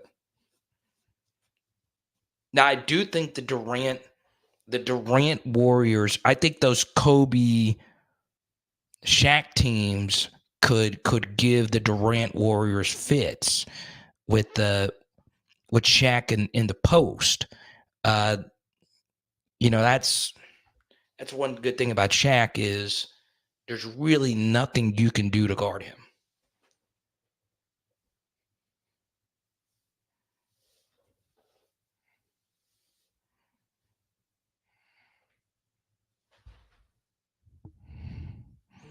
Bulls by 10 every game. Sweet. All right, Kedrick, we'll keep it going. I've done NBA rants on here before with Pegasus in particular. Okay, but listen to what you're saying. Harper, Jordan, Pippen. Okay. Ron Harper, you're mentioning in the same conversation with Jordan and Pippen. All right. Greater than Curry, Thompson. Okay. So let me bring this up. What about Andre Iguodala? Is Andre Iguodala better than Ron Harper? Yes. Is Draymond Green better than Ron Harper? Yes. Is Sean Livingston better than Ron Harper? I would say they're probably about the same player. Okay. So, I'm sorry. There's nothing you can do to convince me otherwise. Fully healthy Durant Warriors cook every single team that has ever played the game of basketball. Every single team. Okay. The Bulls have the best player. Bulls have the best defender. All right. They've got Jordan. They've got Pippen. Bulls have the best rebounder. It still doesn't matter. Curry, Durant, Thompson. There's nothing you could do about it in a 7-game series. There's nothing you can do about it. Because all it takes is one of those guys lighting it up from three, and it stretches the floor, and you can't do what about it. I think the Kawhi Spurs would have a chance because they have some unique advantages. I think the Shaq Lakers, Kobe Lakers could give them a run for their money. I just don't think the 98 Bulls match up well with them.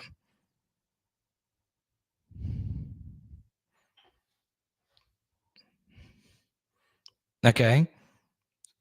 Once again, I grew up in a Jordan household. Right. My father is a legendary Jordan collector.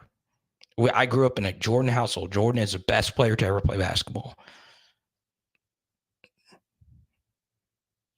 Okay. And the Bulls have the better coach. It still wouldn't matter. Durant Warriors are winning in 6 every time. They're winning in 6.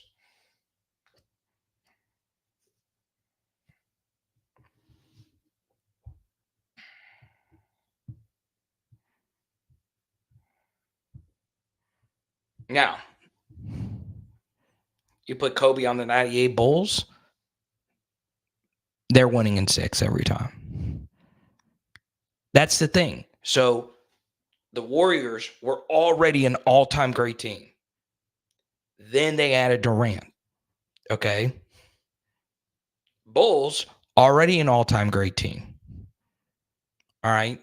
The fact that the Warriors lost is the only reason Durant went to the Warriors. So let's just say 98 Bulls lose. Charles Barkley joins them. It's a different story. You add Charles Barkley to the Bulls, then it's a different story. I can hear out a different argument. I can hear out the rules argument. All right. I can hear it out. 98 Bulls are my personal favorite team. Okay? They're not beating the Durant Warriors. I'm sorry. Not happening.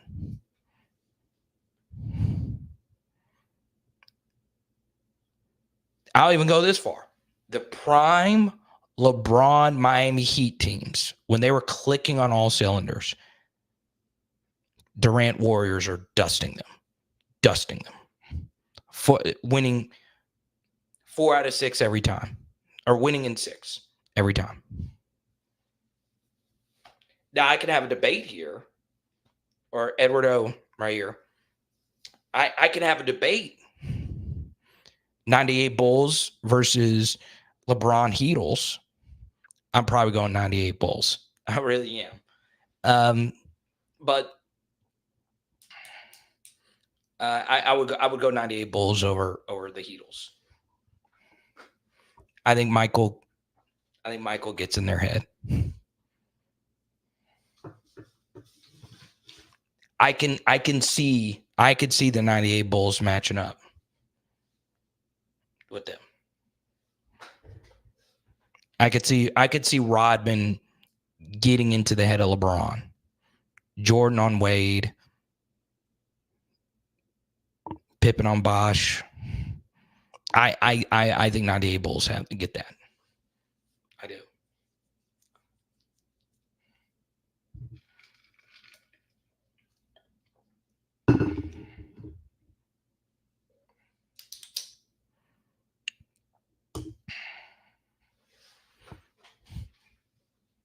Now, I've never done an hour straight of NBA. But I love the NBA. I do. I also love the Saints. So comment below. I'm really crowdsourcing this. I did hear something about a potential Saints show. Let me know if you guys would like me to do a Saints show. I'm thinking about it. Obviously, a lot on our plate here at Power Hour LSU. But understand, I did not like those Durant Warriors teams.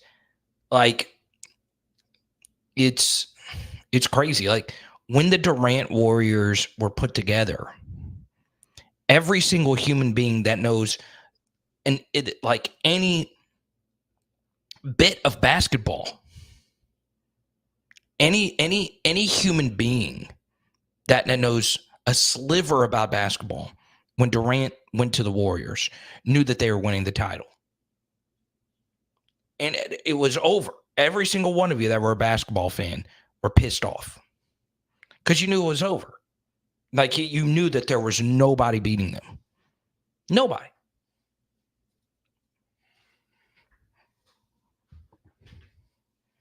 It was virtually impossible to beat them in a series.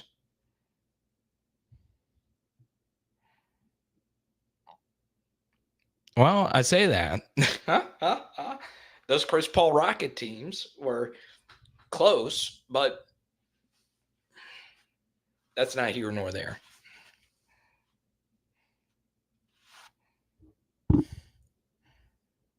They pack my lunch if I do a Saints show. I wouldn't do it on here if that's what you're wondering.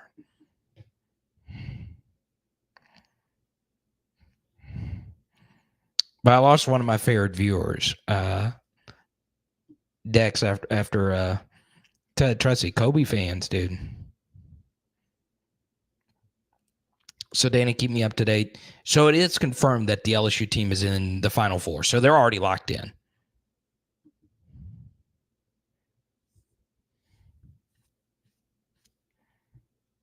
That's good.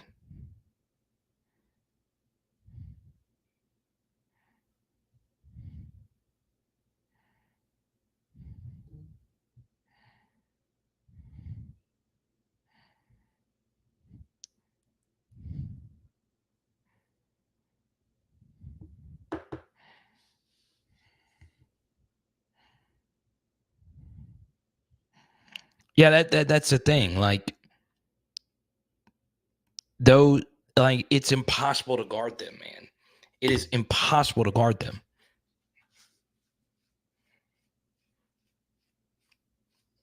Like Clay and Steph are already the best shooting tandem of all time. All right.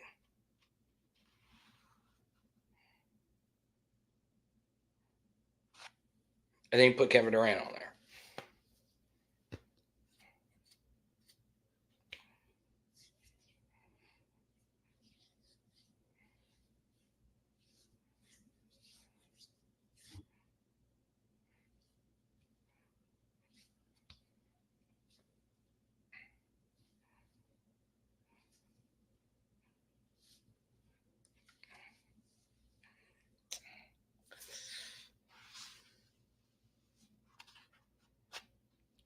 Let's see.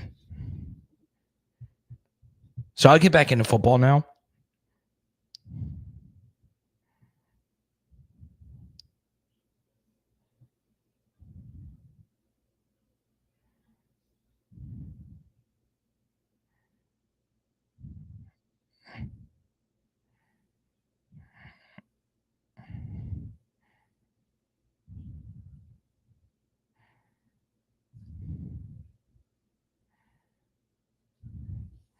Paul Skeens to AAA. 4 AAA starts for Paul Skeens. This is his numbers. 12 innings pitch, 5 hits, no runs, 27 Ks, 0 ERA.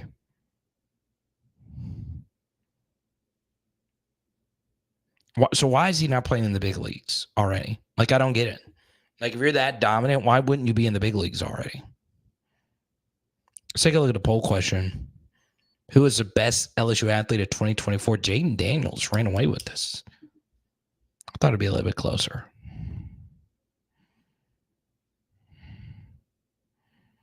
Oh, come on, Cliff, please. Come on. The Reggie Miller, come on.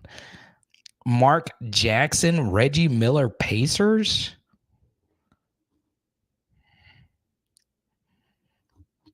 No, stop, dude. Come on. Come on, Cliff. You're a Celtics fan. You should not be saying that. Huh? Huh? Huh? CK in Dallas, good to have you back, man.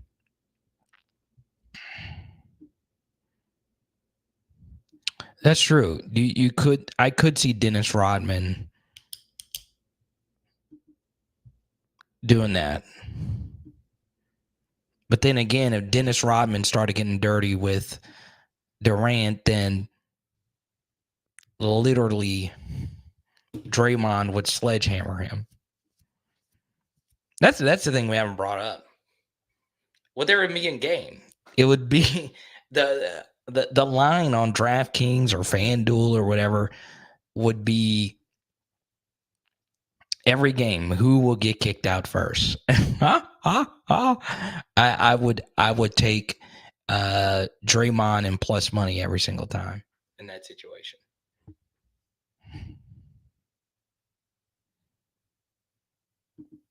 Caden Durham, let's go. 10-3, 10-4, unreal.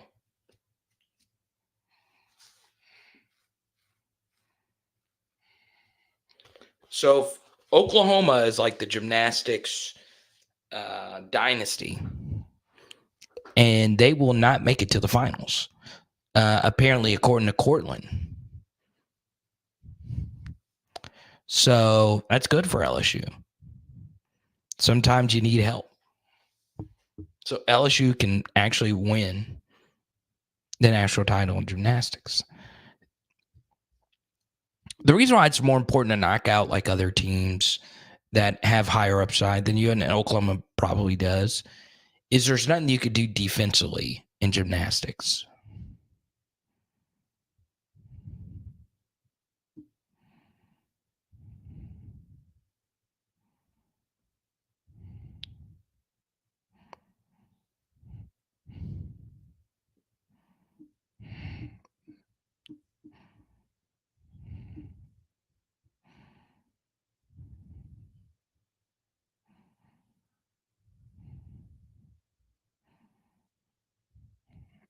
Let's see.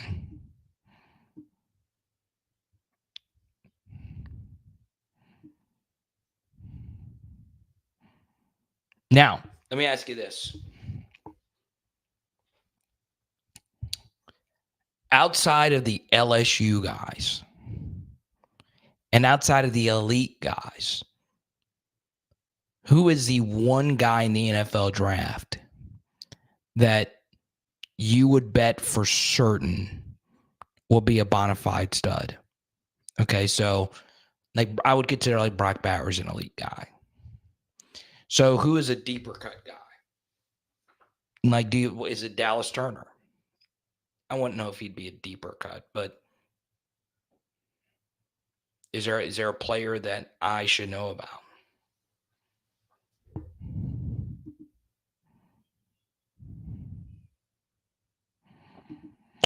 Yeah, Jared. So we'll talk about him again. Let me see. I still got his info right here. Simeon Barrow Jr. We're definitely in the running, but there he is. These are all the other schools that are in the running too. So the one thing that's really hurting LSU right now is there's no SEC to SEC transfer rule. So you have a lot of these Big Ten. Look at the schools that some of these Big Ten defensive tackles are coming from. Indiana. Indiana doesn't have big NIL. Michigan State. Michigan State's got deep pockets, but they just have to go through a whole different hiring cycle. So you're having a lot of these Big Ten, Big 12 defensive tackles. They're going to get a better premium during this like spring transfer portal cycle because they can go anywhere. Whereas SEC players can't go from SEC school to SEC school. So these DTs that have like decent PFF grades that aren't quite good enough for the NFL, they're going to get a pretty nice chunk of change wherever they go. So, it's going to come down to money. I mean, that's just how it is because like any one of these kids could really want to go play at LSU and really like their situation to play a lot at LSU. But the paydays, man, it's going to be good for any decent defensive tackle on the portal.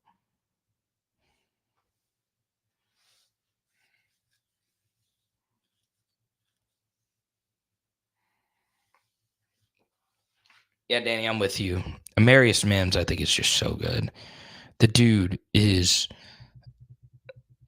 so good. Joe Alt, that's a really good one. I think Joe Alt's going to be good too.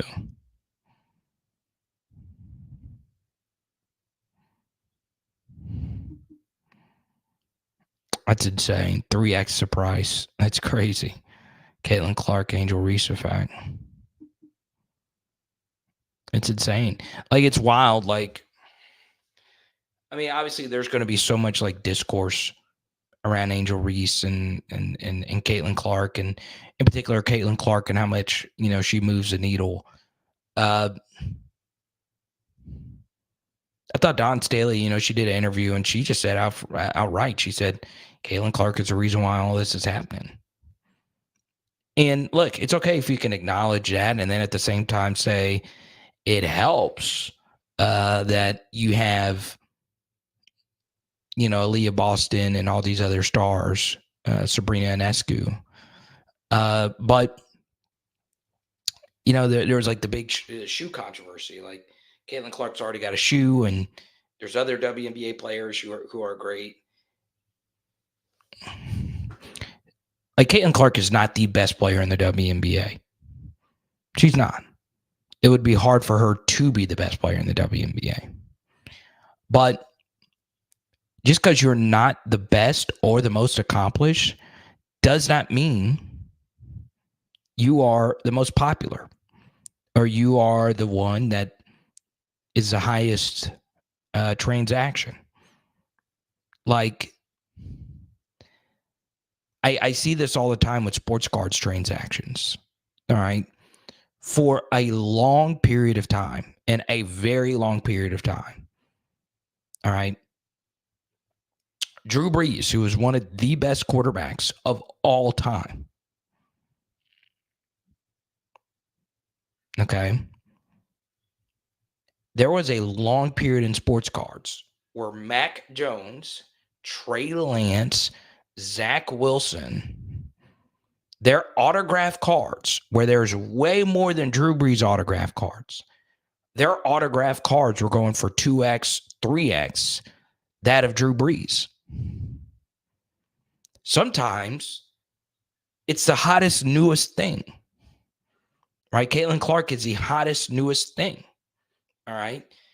Part of the allure of Caitlin Clark is that she's not played a WNBA game yet.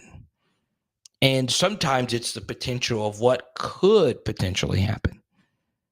Like, I don't know if Victor Wembanyama is going to be better than Nikola Jokic or LeBron or anyone. But you know what excites NBA fans? You don't know. Like, his career is not played out yet. All right? Same thing's true with Caitlin.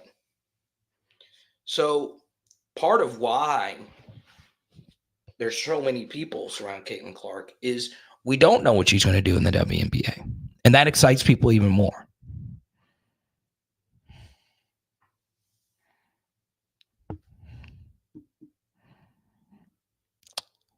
And I also think a lot of these semi-casual WNBA fans don't understand like how big of a star Angel Reese is. Like,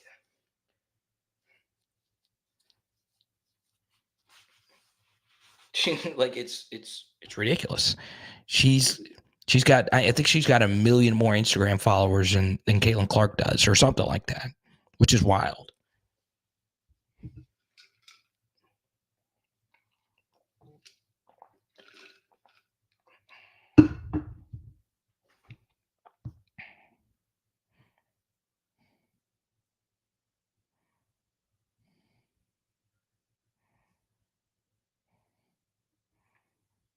I see you, Cliff. You text me. Rick Smits. I am a Rick Smits fan, though. Rick Smits is very underrated.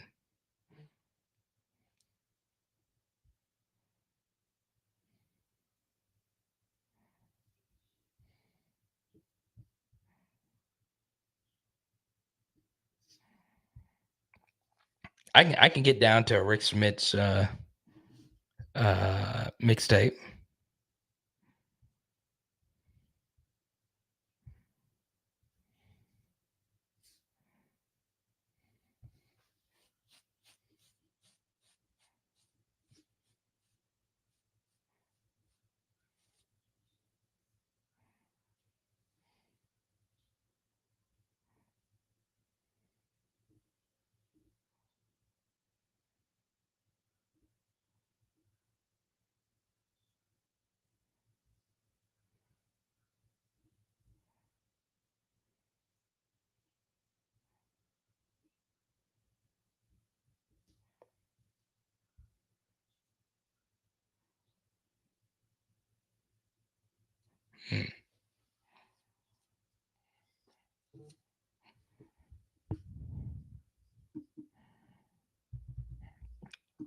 That is crazy, though.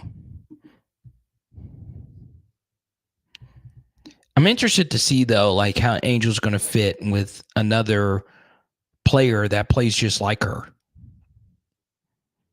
Okay. It's going to be an interesting fit. Her and Cardoso.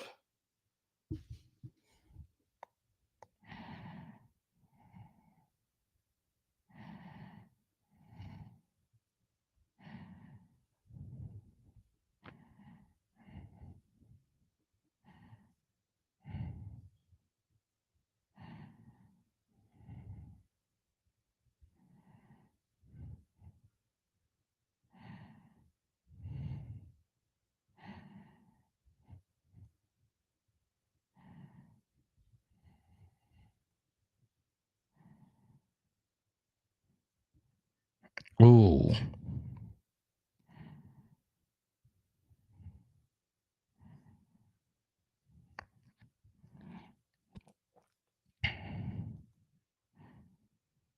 Jayden Daniels and Drake May officially now have the same odds to go number 2 overall. Jayden was minus 300. Now it's down to minus 115.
All right, this is interesting.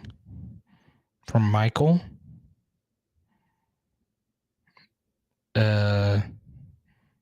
He says, what about Aunt Marshall? Do you think he has a chance? Yeah, sure. I mean, I like Ant.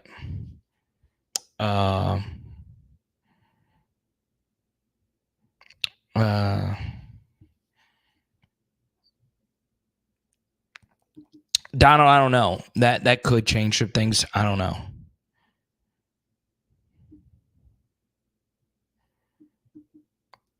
That's true, Danny. It is true.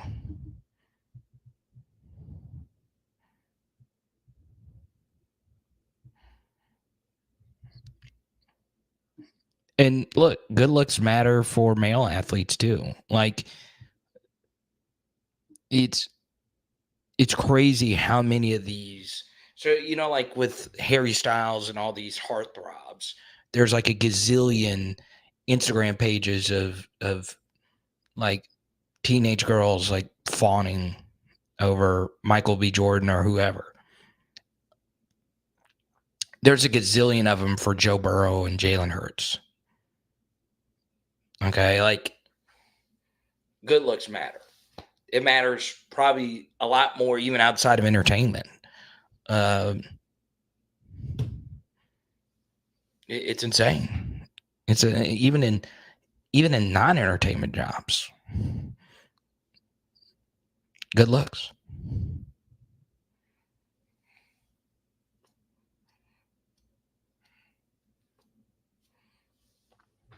Now, here's what we're going to do. In the next 5 to 10 minutes, I'll answer as many questions as we possibly can. If you want an NBA take, I've obviously been here for it tonight. If you want an NFL draft take, I've been here for it tonight. You want an MLB take? I can give you one. Nobody's beating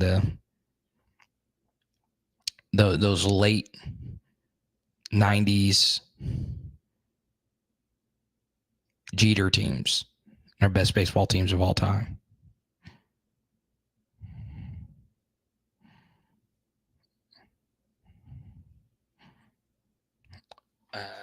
Jeter, Rivera, Posada, Bernie Williams, Chuck Knobloch, best baseball team of all time.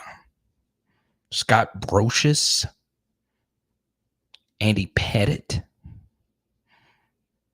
Can't touch them, bro. Can't touch them.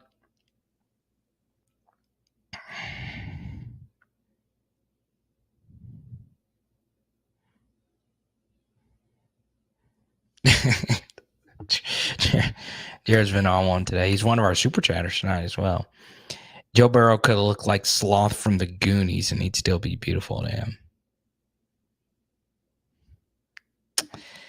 Am I rooting for Sean Payton to fail? No, I'm always going to be a Sean Payton fan. Even if the Ryan Nielsen thing happened, I'll always be a Sean Payton fan. Broncos are in a weird spot. I'm pulling for them. I got a Peyton Manning Broncos sticker right here. Always pulling for them. I've always been because when I was young, there was the Elway Terrell Davis, and I would always walk around school doing the salute. I'm a huge Terrell Davis guy. Love him. Him and Warwick Dunn were probably my favorite running backs growing up.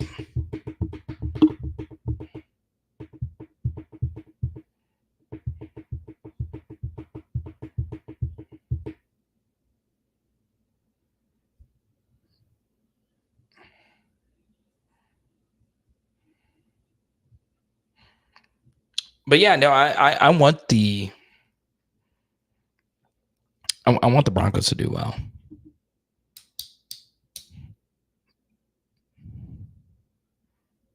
Yeah, Livy is crazy. Livy Dunn is responsible for like PHL's biggest exposure earlier this year, because before one of the football games, I ran into Paul Skeens, and I gave him a PHL band, and he wore it at the football game. And him and Livy did their first public event picture together at the football game, and it went viral. And it was probably seen. I'm not kidding, probably 20 to 30 million times, because that photo was posted everywhere. And you'll see Paul Skeens with the band. Now, I wish Livy Dunn also had one on, but I only gave Paul one. I probably should have given him 1,000. Nicest elite LSU athlete I've ever met. I've never met one that's rude, but Paul Skeens is that guy. And I understand it was a brief encounter. I'm always going to cheer for Paul Skeens. And he wore the PHL band for that day.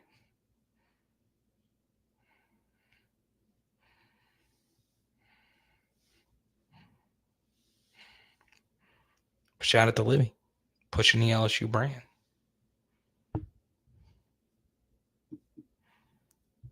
All right, we'll take a few more. Once again, if you super chat, we'll keep it going. Fun NBA chatter. We'll bring it back up a little bit later in the postseason.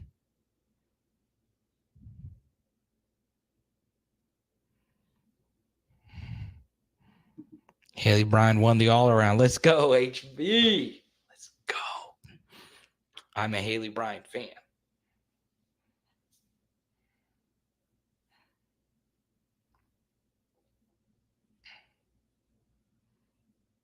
Olivia and Paul Skeens.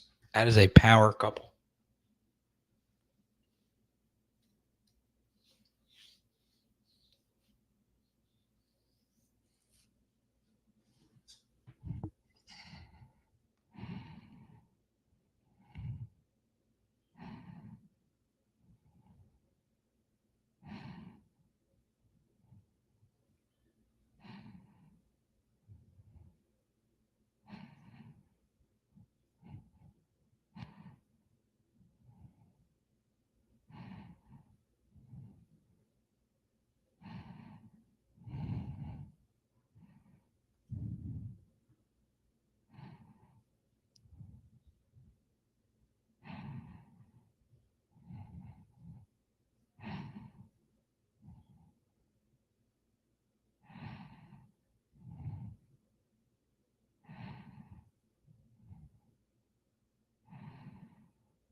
I mean, we're talking about an NBA debate.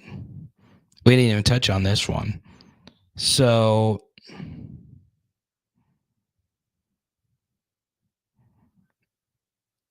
there's a big thing with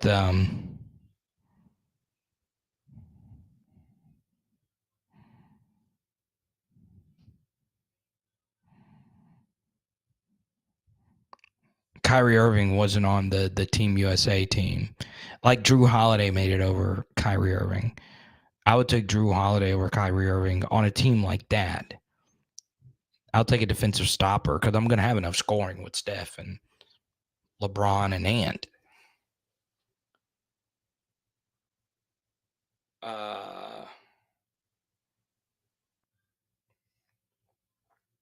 Danny Girl's been on fire today.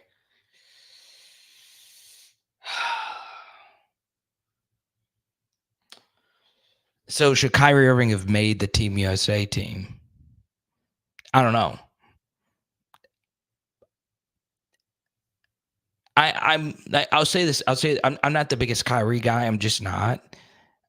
I think in many ways he's overrated, but he's been on a gold medal team before, I believe.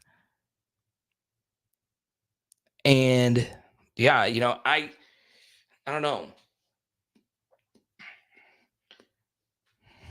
I don't know. I think I think I would have gone. I don't know. I think I would go Drew Holiday over Kyrie for Team USA. Obviously, I think Kyrie's a better all-time player. That's a good question, Danny. Like, obviously, Cameron Brink and Angel Reese are beautiful, and like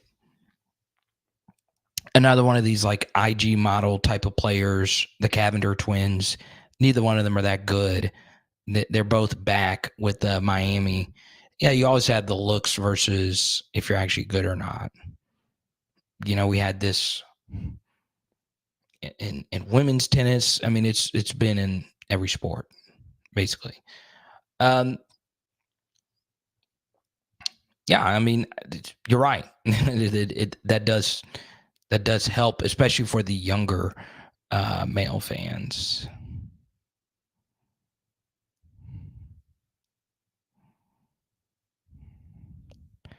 But yeah, I honestly, I've not watched a whole lot of like Cameron Brink as a player. Like I know she's very good, and she was a consensus pick over Angel.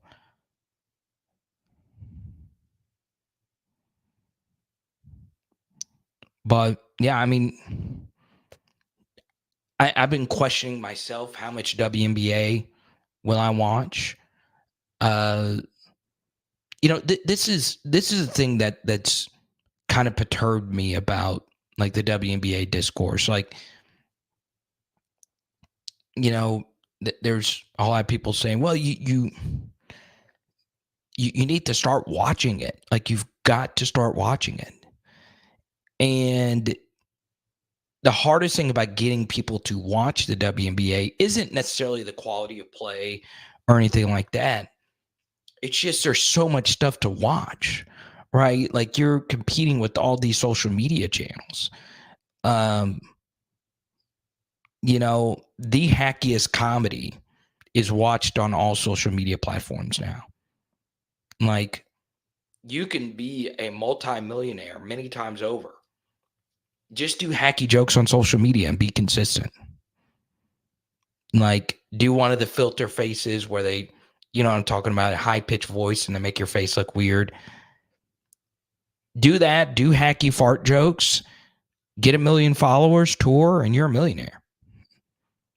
Okay? It's not hard. People love that crap. That didn't exist 10 years ago.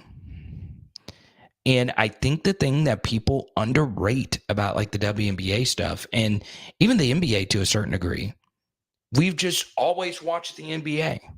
Like for 30 minutes on this live stream tonight, we had a debate over NBA teams that span generations. We did not talk hardly at all about the actual NBA playoffs that are happening right now.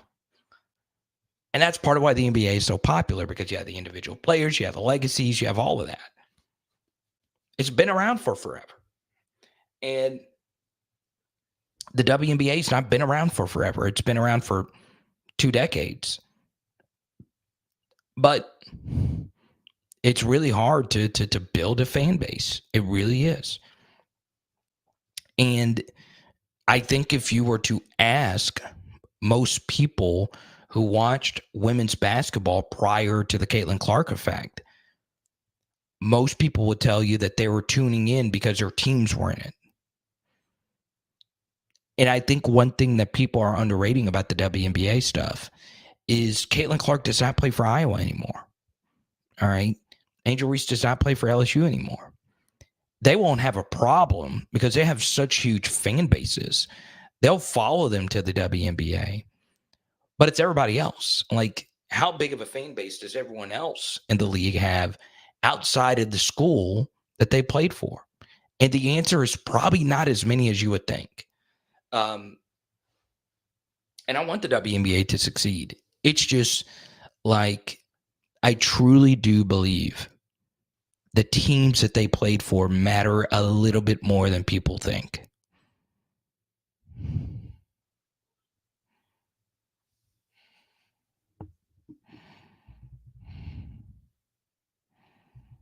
Hey, Chase. Chase, it's been a while. What's going on, man? Exactly, Jared. Like, I don't know. Like, I'm an NBA fan. It's hard for me to watch the Pelicans. It's really hard. I'm a diehard Pelicans fan. Hell, it's hard for me to watch Liverpool. And there is no basketball. There is no basketball that will ever touch Liverpool for me.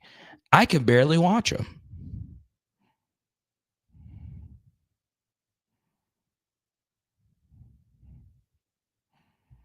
Oh, we got a battle between Edo and Cliff in here.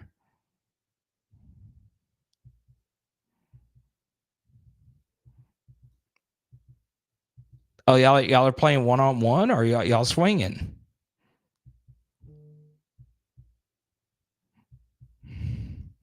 Edward O says he has seen you before.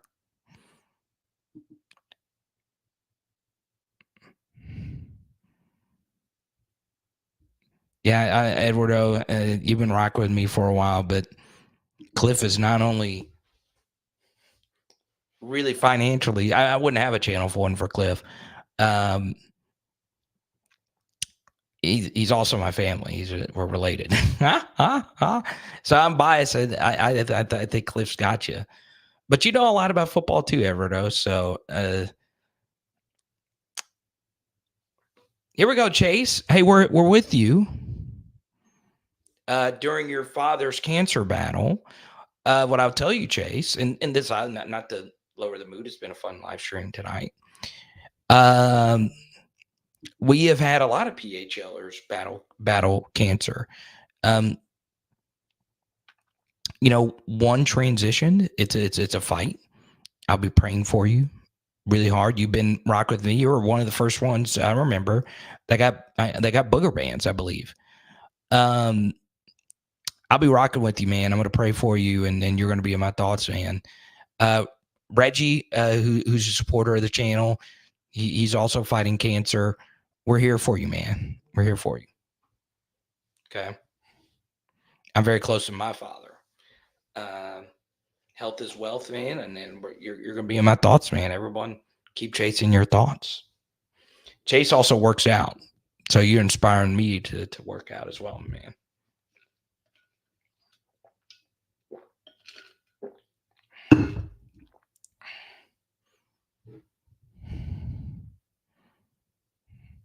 Oh, Edward O's trying to square up. To Edward O, the Nuts Bus driver. But here's the thing for Edward O doing sports trivia versus Cliff. Okay.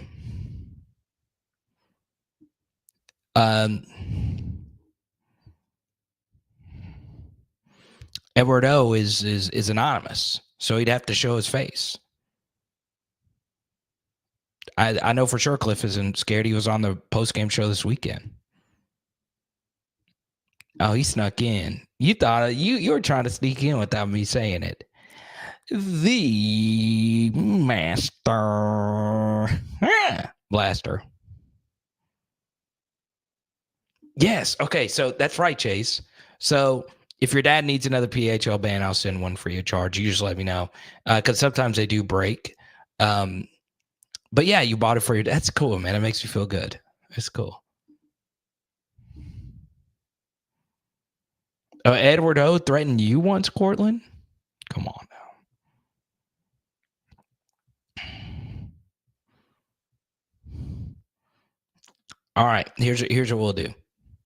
Edward O and Cliff, y'all the only ones that can answer this next question. And whoever gets this next question, whoever answers this next question correct faster gets to stay on. The other gets put in like a 2-minute timeout. I could put people in timeout here. So let me know if y'all are ready, Edwardo and Cliff, and we'll Jared knows me too well. What is Hoss Juke? Jared knows. The funny thing is, like, Hoss Juke has been a play that's not really been all that productive for us. I just love the play. The Rob Gronkowski special, Hoss Juke. Patriots fan. They ran the hell out of Hoss Juke.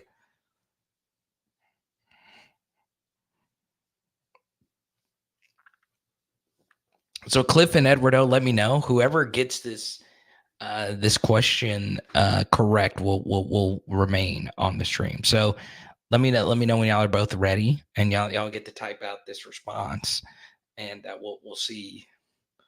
We'll see who wins this battle. Okay. All right. So y'all, I need both Edwardo and Cliff to type Y to type the letter Y. Okay. And let me know if y'all are ready for the trivia. That y'all want to battle. Okay.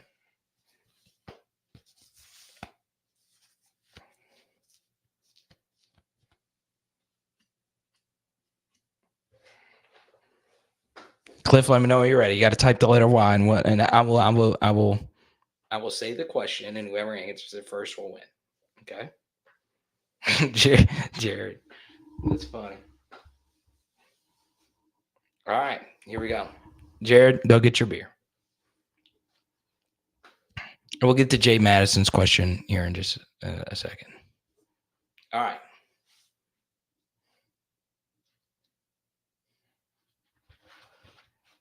Let me think of one. And only they can answer. Only they can answer. All right. So y'all be ready.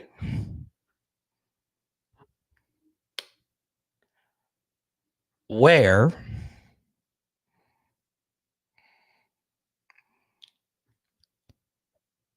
y'all better be ready. I'm just trying to think of one off the top of my head. Where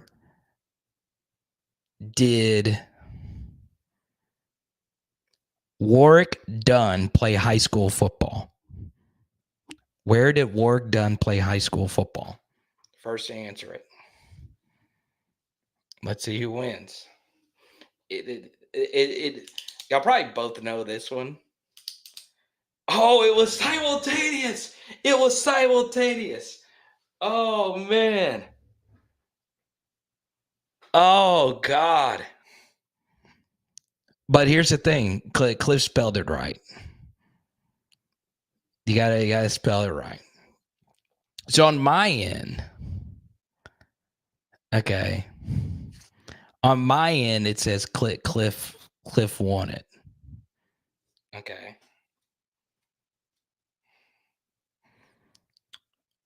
But you also misspelled it, Edwardo. You missed it by 2 H's. On my end, the Cliff is there. Who got it in first? Pause.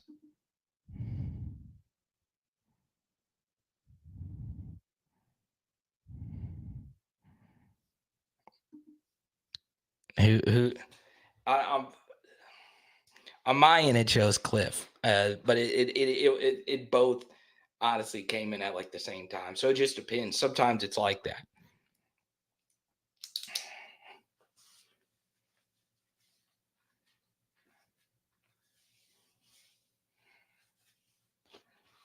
So y'all both get to stay. Our best time. It was close. It honestly was very close.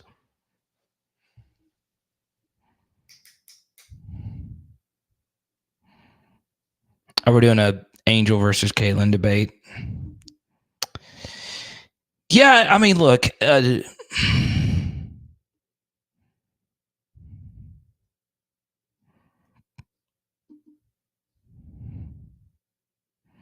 Spider TY banana. Look, I think I think Caitlin is a real deal. Like, I really do think she's the best college basketball player, women's, I've ever seen. Like, you know, she really is. It's also her style of play. Like, I think that plays a huge part of it. I really do think so.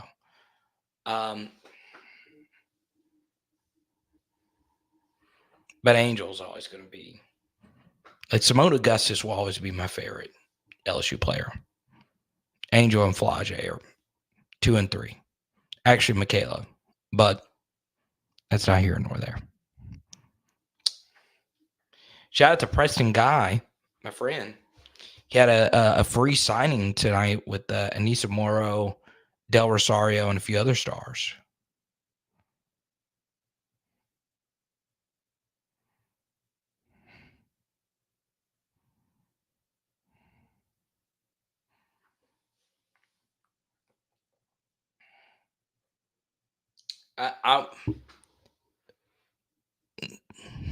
Still, the take that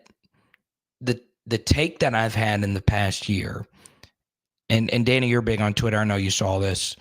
The take that I had on Twitter that got me in the most trouble was explaining how Caitlin Clark helped LSU. Like, anyone that rationally, objectively looks at it cannot argue to the contrary that she helped us out mightily. Okay. And, you know, Angel has a lot of respect for Caitlin. You know, she had a tweet today that she does not hate any players. Like, it's just when you're between, you know, on those courts, she just goes into, you know, like Beyonce when she gets on stage, she gets into a different mode.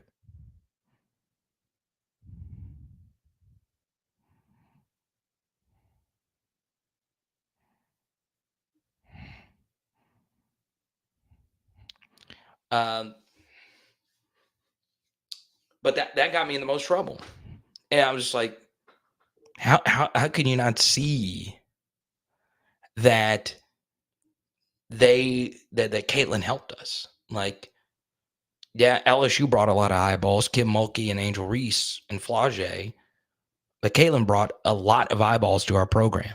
Caitlin also brought Pete Maravich back into the discussion. Now, Pete Maravich to me is a better all-time player than Caitlin is if you do it by averages and no three-point line. But there's a kid in my neighborhood who he's been on the stream before who asked me who Pete Maravich is. That's never happening if Caitlin Clark isn't back in the discussion.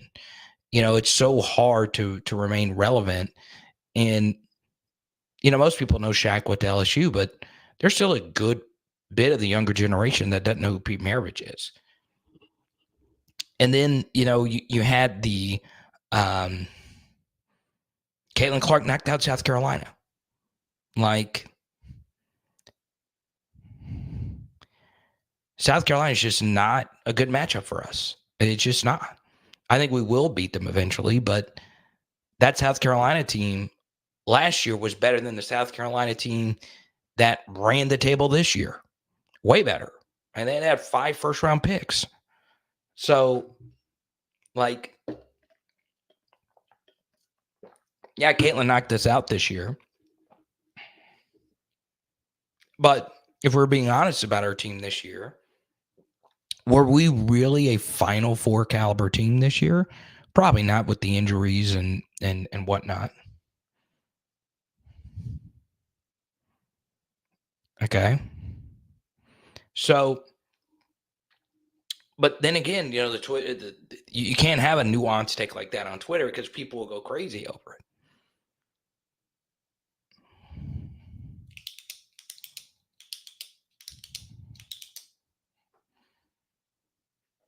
Now, this is another side of Caitlin Clark that they do not mention. She is dramatic. Like, it wasn't, you didn't really see it in the Final Four. Like, you didn't see a whole lot of, like, Not necessarily flopping or anything like that, but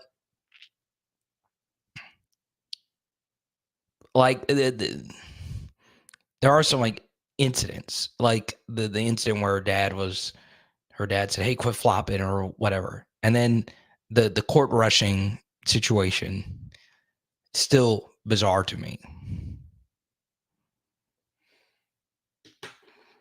This is a good question, Cortland. How much of the Clarks' popularity is Iowa fan base being desperate for excitement? Very little. Okay, very little. Yeah, Iowa's got a huge fan base. Very little though. Okay. Um, I honestly just think it's just her style of play.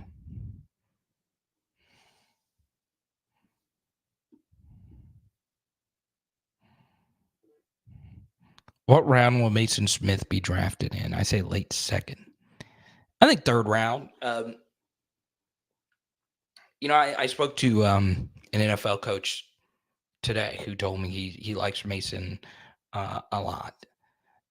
And I always go back to this, when I sat in college press boxes, I oftentimes sat next to NFL scouts because we were put on the back row. And I learned a lot from talking to him. Not so much like the X's and O's, but just, I remember one time in an Arkansas press box, um, I sat next to a CFL guy. I think it was with the Saskatchewan Rough Riders. And that guy knows so much about football, like an absurd amount of football. Didn't remember his name or anything.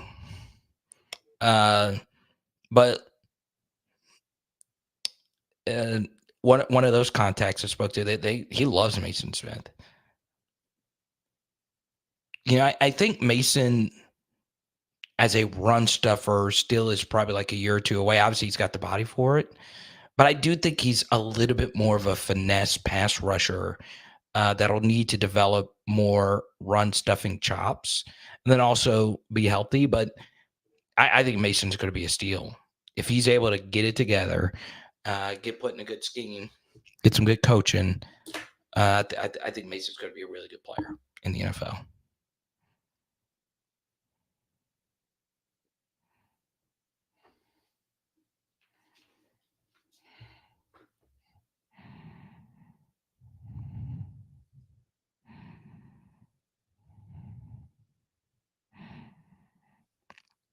Haley Van Lith to TCU.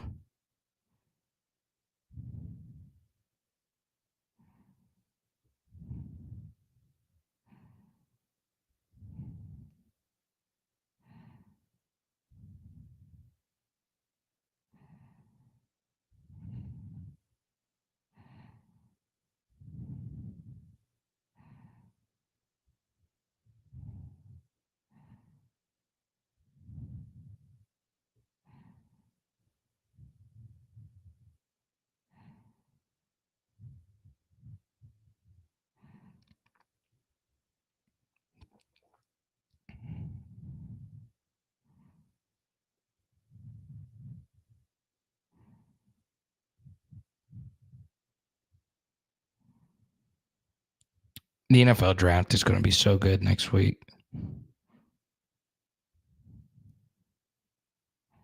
It's going to be so good next week, y'all.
That's a good question. Honestly, nowhere. I obviously the Giants. I mean, he would immediately be the best player on that team. So I guess it's good from a fantasy perspective, but Chargers obviously make a lot of sense. I mean, that would be his best fit, but I don't think they're going in that direction. Cardinals would be a good fit, but it looks like they're going Harrison.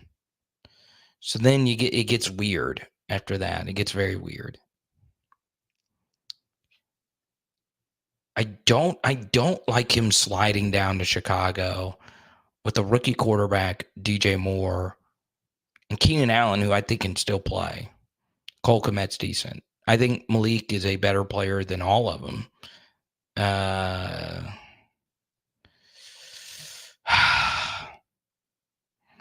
don't know. Like I think it's tough. I think it's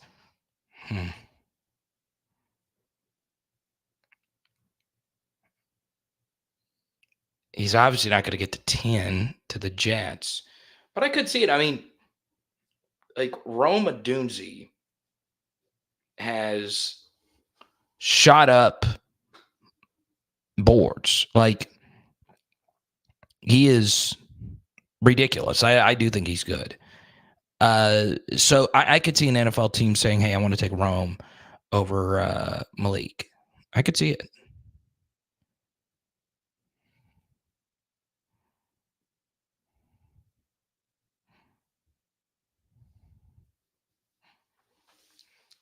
But the NFL draft, I'll say this about the NFL draft. The one thing the NFL draft has over every other draft is it's truly equitable. Like, it is ridiculous how quickly things can change for you with an NFL draft. Sure, you can do the same thing in the NBA, but you know who the guys are that move the needle in the NBA.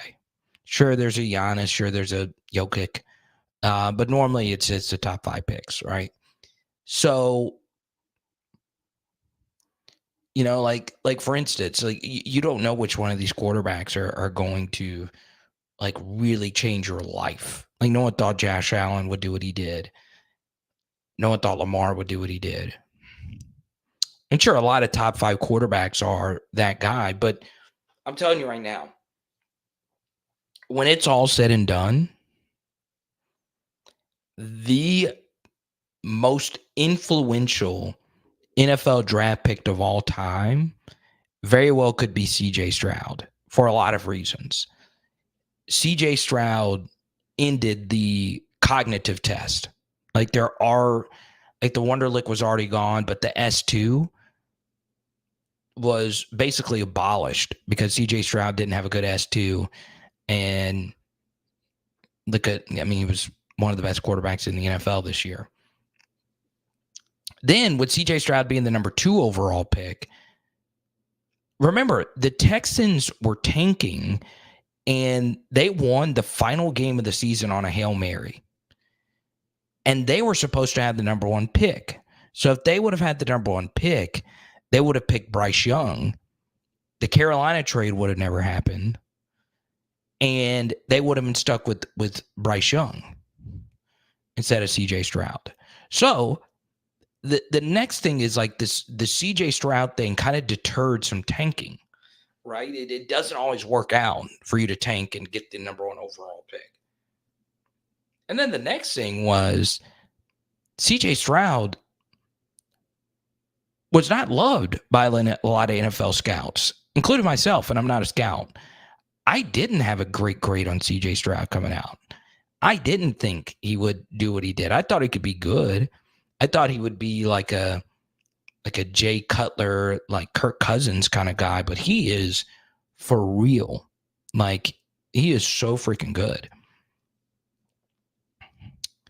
So it wasn't a slam dunk that he was going to be good, even though he was picked number 2 overall. So the Texans were terrible. And with one draft, they were tied with the Ravens at halftime.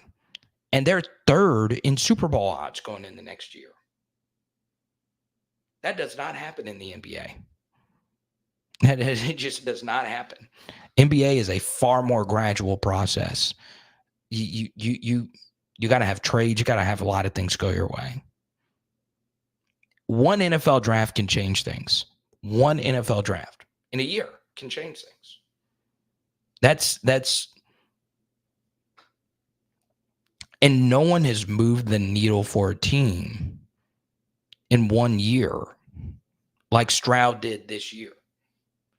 Now, Burrow would have moved it more for Cincinnati in his first year, but he got hurt. But like, it's crazy how much one NFL draft can change things.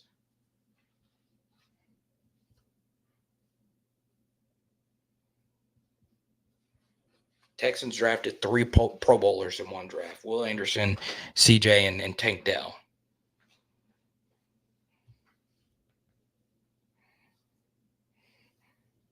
Yeah, you did, Cliff.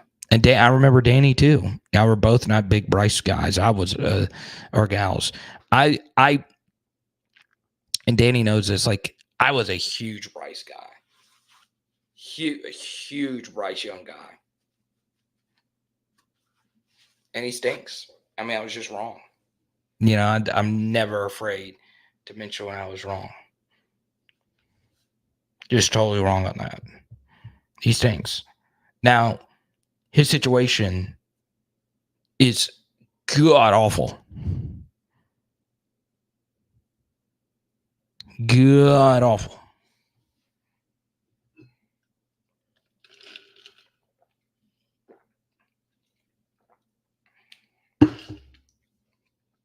What's up, Matt? Welcome to the channel.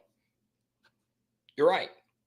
And I'm a Bryce Young fan. I always cheer for short guys. I'm a short king. Bryce Young's a short king. I'm always going to cheer for him, even though he went to Bama. Bryce Young didn't hurt us.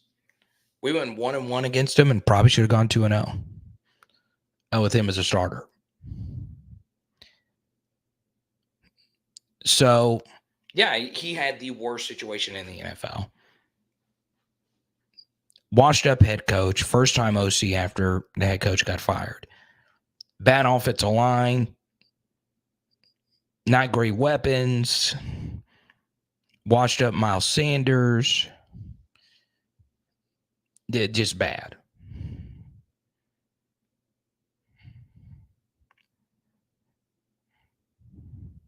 Now he's got Deontay Johnson. We'll see what he can do.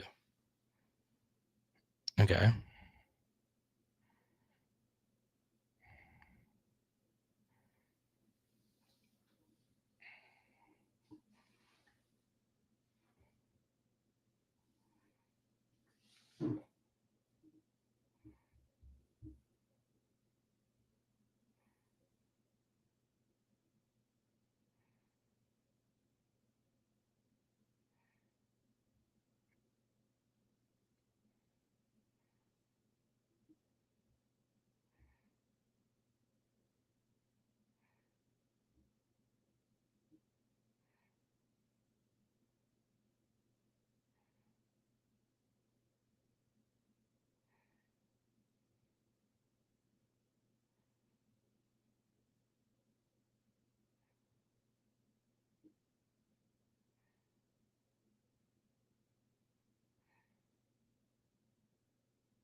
Ugh.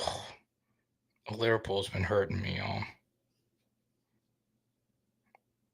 Liverpool's been hurting me.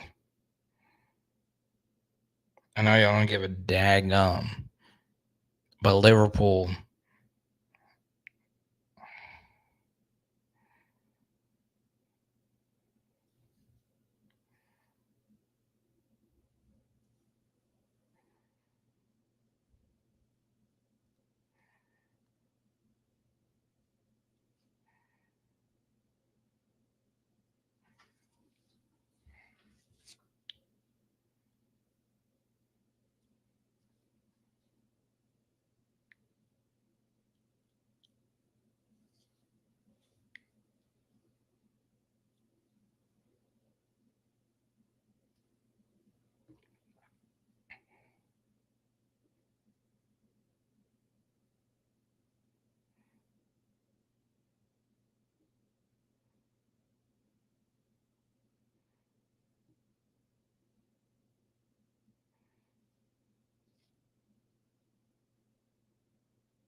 I love the draft so much. I'm just looking at draft data right now.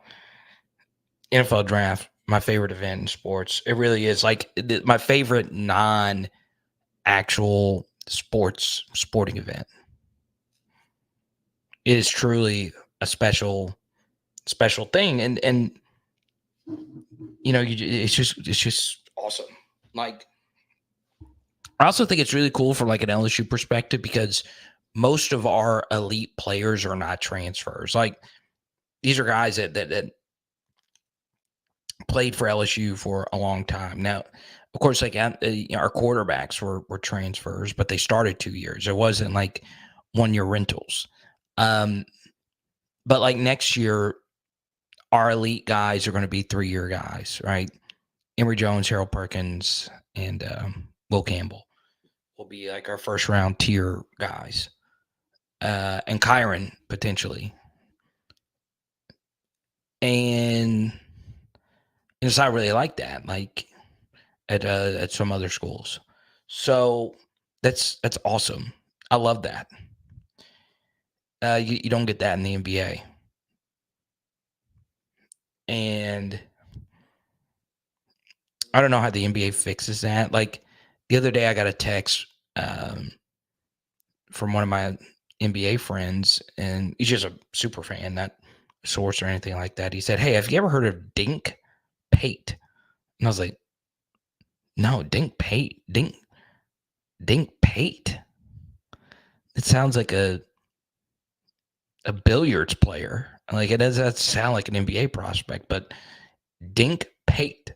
I don't know who that is. Why would I watch the NBA draft for Dink Pate? Played for one of these overtime teams. Don't know him. Don't know him.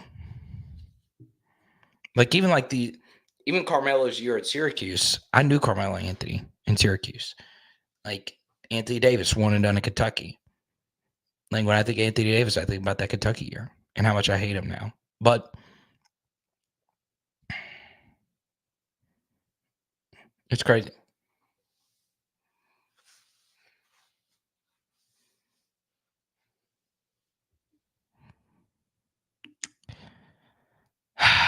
Yeah, Cortland, it's gonna be weird. I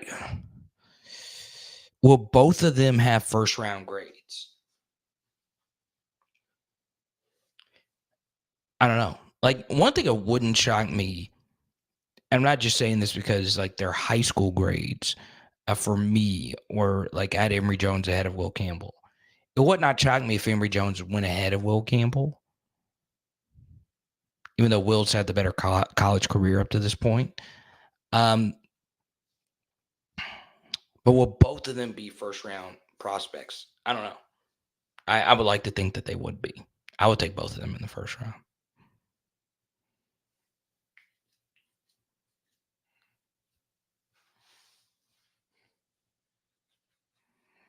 Yeah, Arsenal and City lost in the Champions League.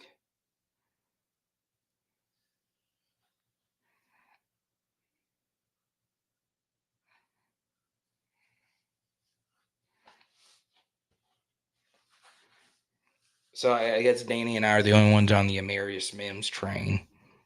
I'm a big Amarius Mims fan. But health, it's the health issue.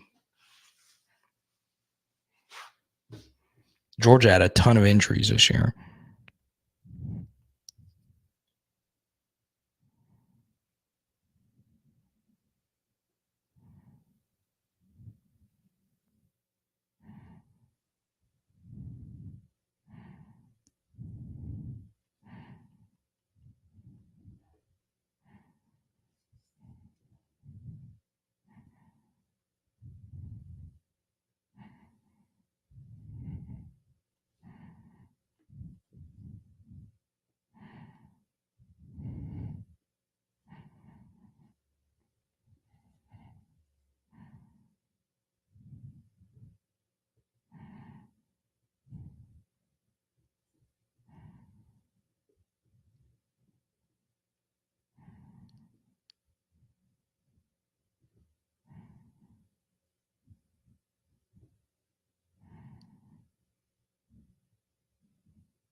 We have reached the Derek Carr portion of this program, so I will sign off now. I will not be live until Sunday unless some big breaking news story comes out.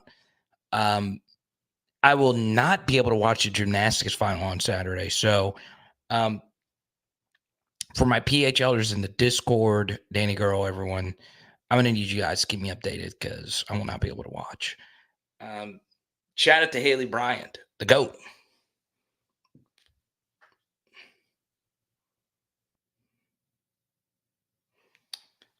Our top super chatter of the evening, Jordan Haddad hit me up on Venmo. Roger and Trey on the YouTubes, and Jared. Appreciate you guys. It is Power Hour LSU. Boom.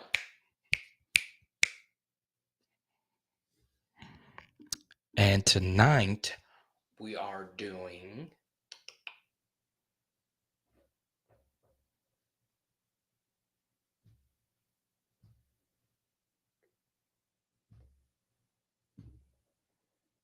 tacos and elotes. Let's go.